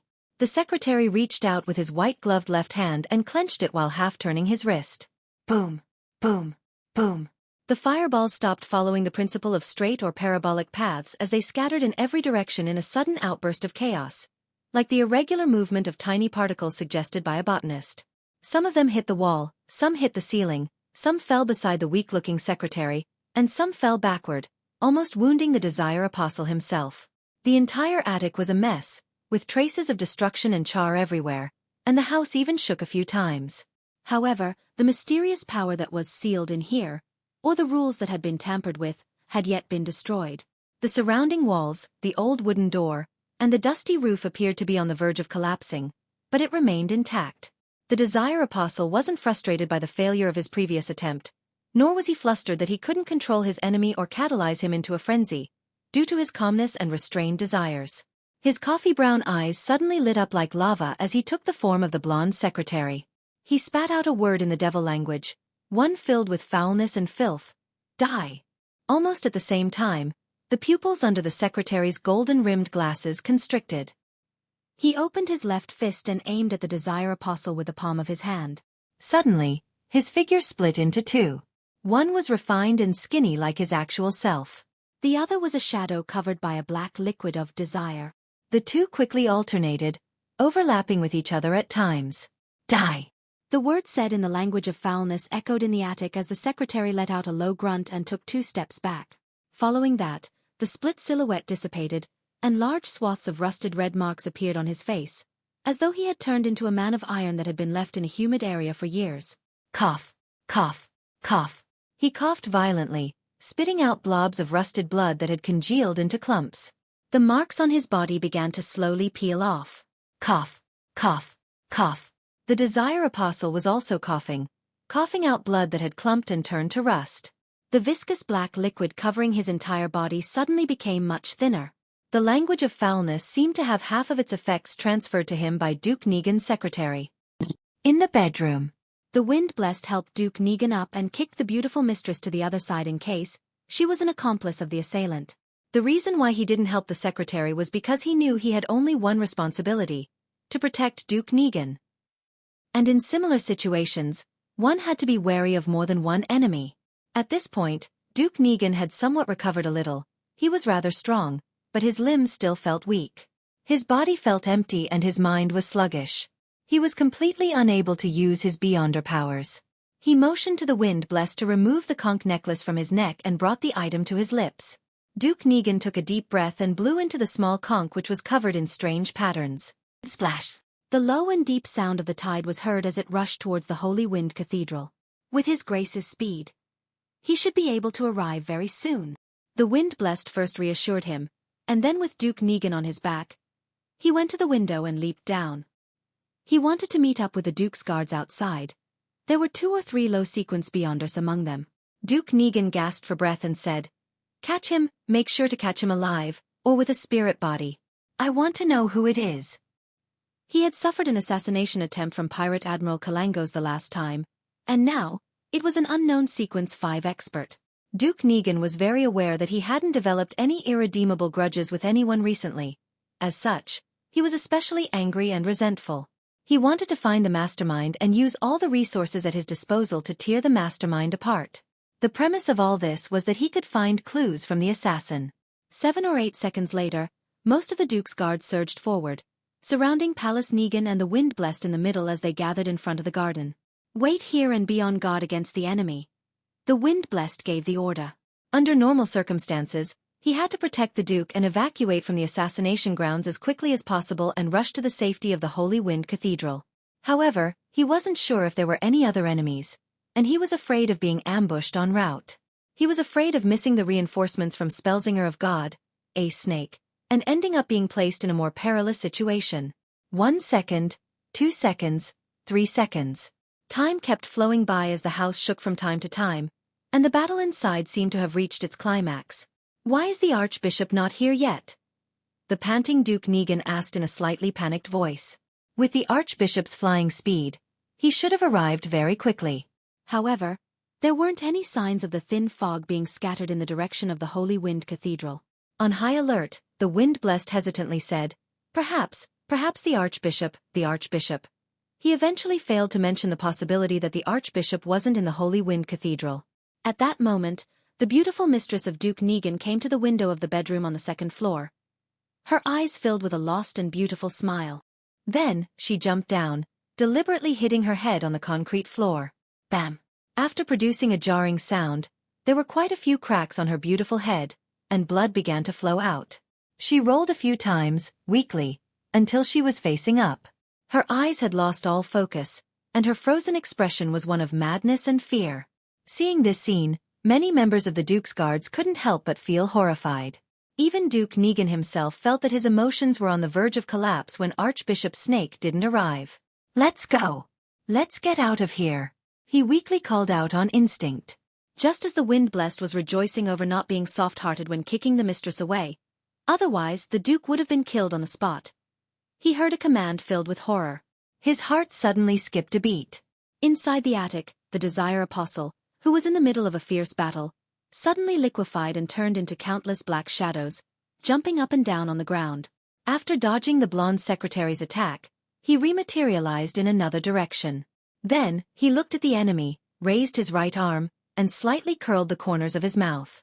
"No!" The blonde secretary's eyes reddened. All of a sudden, the Desire Apostle clenched his fist. Outside the luxurious house, Duke Negan's horror erupted. It shot straight to his brain and into his veins, blanketing all his nerves. He heard the sound of something shattering and felt a warm sensation at the back of his head. At the same time, several members of the Duke's guards became flustered and panicked. They all raised their custom revolvers or rifles in their hands and started shooting randomly towards the center. Bang! Bang! Bang! The Wind-Blessed was the first to reach out and grab Duke Negan. He rolled to the ground, and a formless wind as sharp as knives appeared out of thin air, slicing through the throats of the guards. Splat! Splat! The guards clutched at their throats, slowly falling to the ground in a pool of fresh blood. Duke Negan's body twitched a few times, but then it stopped moving. He was robbed of his life by his own horror. If he hadn't been a Sequence 6 Beyonder, then his horror might have even dismembered him. Of course, if he hadn't become extremely weak, then he wouldn't have possessed such intense emotions. And even if he had these emotions, then he wouldn't have directly died as a result of this. But there were no ifs in this world. Palace Negan, the leader of the Conservative Party, the noble with the largest land apart from the king, the elder brother of the current prime minister, a Sequence 6 Beyonder, and a truly important figure, was dead. The roses in the nearby glass greenhouse were still in full bloom. In the attic, the blonde secretary seemed to sense something and could no longer control his emotions. As a result, his mind went blank, and he anxiously ran outside, automatically opening the door to the sealed room. 2 seconds later, he snapped to his senses and turned around again. However, the figure that was covered by the black liquid and the suitcase in the corner had disappeared. The Desire Apostle quickly left the villa, evacuating from the scene based on a predetermined route. It was at this moment that a thick sea of blood seemed to appear before his eyes. Chapter 426. 1-42. The Desire Apostle, who had once worn Patrick Jason's skin, stopped in his tracks and looked around in bewilderment. Only now did he vaguely realize that danger was approaching. He was at the edge of a garden where the grass had withered due to winter and was revealing dark brown soil. On the right side of the street, there weren't many pedestrians on the weekday afternoon. At this moment, there were only a few people passing by, but they didn't notice anything out of the ordinary. Suddenly, a silver glint appeared in the eyes of the Desire Apostle, and a person decked out in full body armor emerged from the other side of the garden. All novel full. The armor was stained with congealed blood, diagonally from its left shoulder all the way down. It exuded a bewitching beauty and appeared to be extremely heavy. Every step it took slightly shook the ground. Upon seeing this blood-stained silver armor, the Desire Apostle felt as if he couldn't breathe properly, as if he had met his most terrifying nemesis. How are they here so quickly? They saw through my ruse so quickly? The Desire Apostle regained his calm and cold-bloodedness, fully focused on sensing the emotions and desires of the Beyonder inside the blood-stained silver armor. However, to his despair, the silver armor completely blocked his Beyonder powers. It was as if he had touched a rock, a piece of cold armor which had no one in it. The Desire Apostle had no choice but to raise his right hand, spreading out his giant bat wings and bringing with it some blue flames that rapidly condensed. At that moment, a silver light flashed from his right palm, and his thumb fell to the ground. The wound was extremely clean. Amidst swooshing sounds and a flash of silver light, the remaining 9 fingers of the Desire Apostle were severed. The suitcase he was carrying also fell to the ground with a thud. The Desire Apostle's pupils immediately contracted to a needlepoint, and he flapped the pair of huge bat wings on his back to escape in another direction. The shadow under his feet shrank back without anyone realizing it, hiding in one spot. The Desire Apostle had only taken 2 steps when countless silver lights burst out from his body like blooming fireworks. The thick black liquid that covered his body splashed to the ground like raindrops. His forearm, arm, shoulders, ribs, neck, and other parts of his body broke off and smoothly slid downwards. Splat, splat, splat. The pale, blood-stained intestines of the Desire Apostle splashed to the ground, along with his squirming stomach and his beating heart which had yet to cease. The place where he stood was where the blood was the thickest. The further he went, the more splat it looked, which when put together, they formed a beautiful flower of death. A Sequence 5 expert, a Desire Apostle who had just completed an impossible assassination, was dismembered without any resistance. This was a Grade 1 sealed artifact. This was the sealed artifact that had caused over 100,000 people to lose their lives. Sealed Artifact 1-42. Dressed in that terrifying-looking armor, Leonard Mitchell struggled to take 2 steps forward, sized up the dismembered body on the ground, and raised his voice. He's not completely dead yet. He paused for a moment and then added, different devils have different characteristics. This Desire Apostle is a shadow shifter. He's just abandoned his own body, only leaving a shadow behind. While Solashur Soest instructed a number of Nighthawks and members of the machinery hive mind to keep ordinary people at bay, he surveyed the scene and listened to Leonard. He took out his pocket watch and opened it. He asked with a serious expression, "There's only 10 minutes left, is it enough? Don't force it." "No problem." 1-42 has locked onto him. "I can sense its excitement," Leonard said without hesitation. Soest spread his red-gloved fingers and said to the other Nighthawks, "Bring hot water with you and follow Leonard closely. Once there are any problem, switch with him immediately and dig a bathtub on the spot. Also leave marks. The other team members and I will quickly catch up." Tap, tap, tap. The blood-stained silver armor began running in pursuit. Despite looking heavy, it was incredulously fast. Soest watched as the few red gloves left before turning to look at a cancer. "Deacon Bernard, take the rest of the machinery hive mind members to that house. Watch the Duke's guards and anyone else that's alive at the scene." "Watch." A cancer subconsciously returned with a question. Soest nodded seriously and said, "How can the Desire Apostle be able to determine that the Duke would be coming to this house today, to the point of precisely pinpointing the time, and then perfectly luring the Spellsinger of God away?" A cancer was instantly enlightened. "Are you saying that a member of the Duke's guards or someone trusted by him is a partner of the Desire Apostle? Otherwise, there was no way that his timing could be that perfect. The so-called operation wouldn't have any chance of success otherwise. It can only be said that this is the most probable cause. We cannot eliminate the assumption that the Desire Apostle has a powerful clairvoyant." Soest didn't continue as he led a second batch of Nighthawks and followed the marks to reinforce the teammates up ahead. With a calm face, he led the rest of the machinery hive mind back to the house of the Duke's mistress. He looked up at the pale sun behind the thin fog and knew that the situation in the whole of Backland, and even the whole of the Lone Kingdom, or even the world would change because of what had happened today. In the darkness of the sewers, a shadow was advancing rapidly in a particular direction while clinging to the bottom of the stone wall. He wanted to take advantage of the fact that the blood-stained armor was tall and heavy, making it inconvenient for him to move around in certain narrow areas of the sewers, thus allowing him to shake him off his tail. Every time the shadow moved a certain distance forward, it would stop, frozen in place. His pitch-black surface continued to swell and solidify as if it was trying to produce new flesh and blood, but due to a lack of materials, it failed miserably. The Desire Apostle let out a painful gasp, feeling that he could lose control at any moment in this state. After a short breather, he continued to run for his life, unable to afford the time to decrease the threat of the problem he faced. He was also afraid that the terrifying blood-stained silver armor would silently catch up with him. At the Quelag Club, Klein entered the lounge and took the newspapers to the toilet. He was afraid that the Desire Apostle would flee in advance, leaving potential danger for himself, Isengard Stanton, Kaslana, and the innocent private detectives. Therefore, he planned on heading above the grey fog to perform another divination to confirm the Desire Apostle's present situation and, thus, adopt a targeted strategy. After repeating the previous process of replacing himself with a paper figurine, he sat in the seat of the fool, conjuring Jason Beria's handkerchief and trying to divine his current location. In the dusky dream world, Klein saw the dark sewers. He saw a living shadow and how his body seemingly appeared to fill itself with flesh and blood, only to constantly fail, as well as tiny black dust that kept being shed from his body. The scene climbed higher and arrived above ground, revealing a towering cathedral. Holy Wind Cathedral.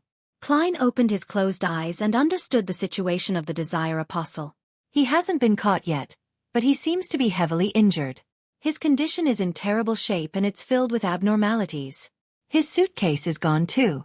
It must have been dropped when he was injured. Klein thought for a moment. Using divination, he recalled the map of Backlund and made it appear before his eyes. Similarly, he came up with a rough layout of Backlund's sewers. Having previously made full use of the sewer system, he had always been gathering similar information such as this. The main focus was on East Borough, the Backlund Bridge area, and the area where he was located in, Cherwood Backlund. After some hard work, he had long completed the first stage of his plan of understanding the main layout of the sewer network. To have a more in-depth understanding of it would require an extremely long period of persistence. When the time came, Klein even thought of infiltrating Backlund's municipal hall and directly sneak a peek at the design prints. According to the two maps and the scene seen in the dream divination, Klein noticed that the Desire Apostle Beria hadn't fled in the direction of the Tussock River. Instead, he had taken the opposite route to Hillston Borough, as if he wanted to pass through and enter the artificial lake in Empress Borough. In other words, he's getting closer and closer to me. Klein's mind stirred as he suddenly had an idea. Although I'm not sure which sewer he'll pass through, I can make a judgment via divination. He's heavily injured and in a very strange state. His interference in this aspect has turned extremely weak. At close distances, it's not like I can't find him. After all, I've seen what he really looks like, and I have a grasp of his aura. When it comes to finding people, I'm a professional. I have to do something. I can't let him escape just like that. There's still time. After confirming the degree of danger, Klein made up his mind and returned to the real world. He took out the candle, quickly set up a ritual, summoned himself, and responded to himself. Not long after, there was a figure in black armor, wearing a black crown, and a cloak of the same color in the bathroom. It was Klein in his spirit body state while carrying the Dark Emperor card. He also included mystical items such as the sun brooch and biological poison bottle, so as to ensure success. Then, he disappeared into the air and left the Quelag Club in another direction. The current Klein could fly, so he was very fast, but he couldn't cause any wind, because he was a spirit body. He scraped past a tree and took away a dead branch.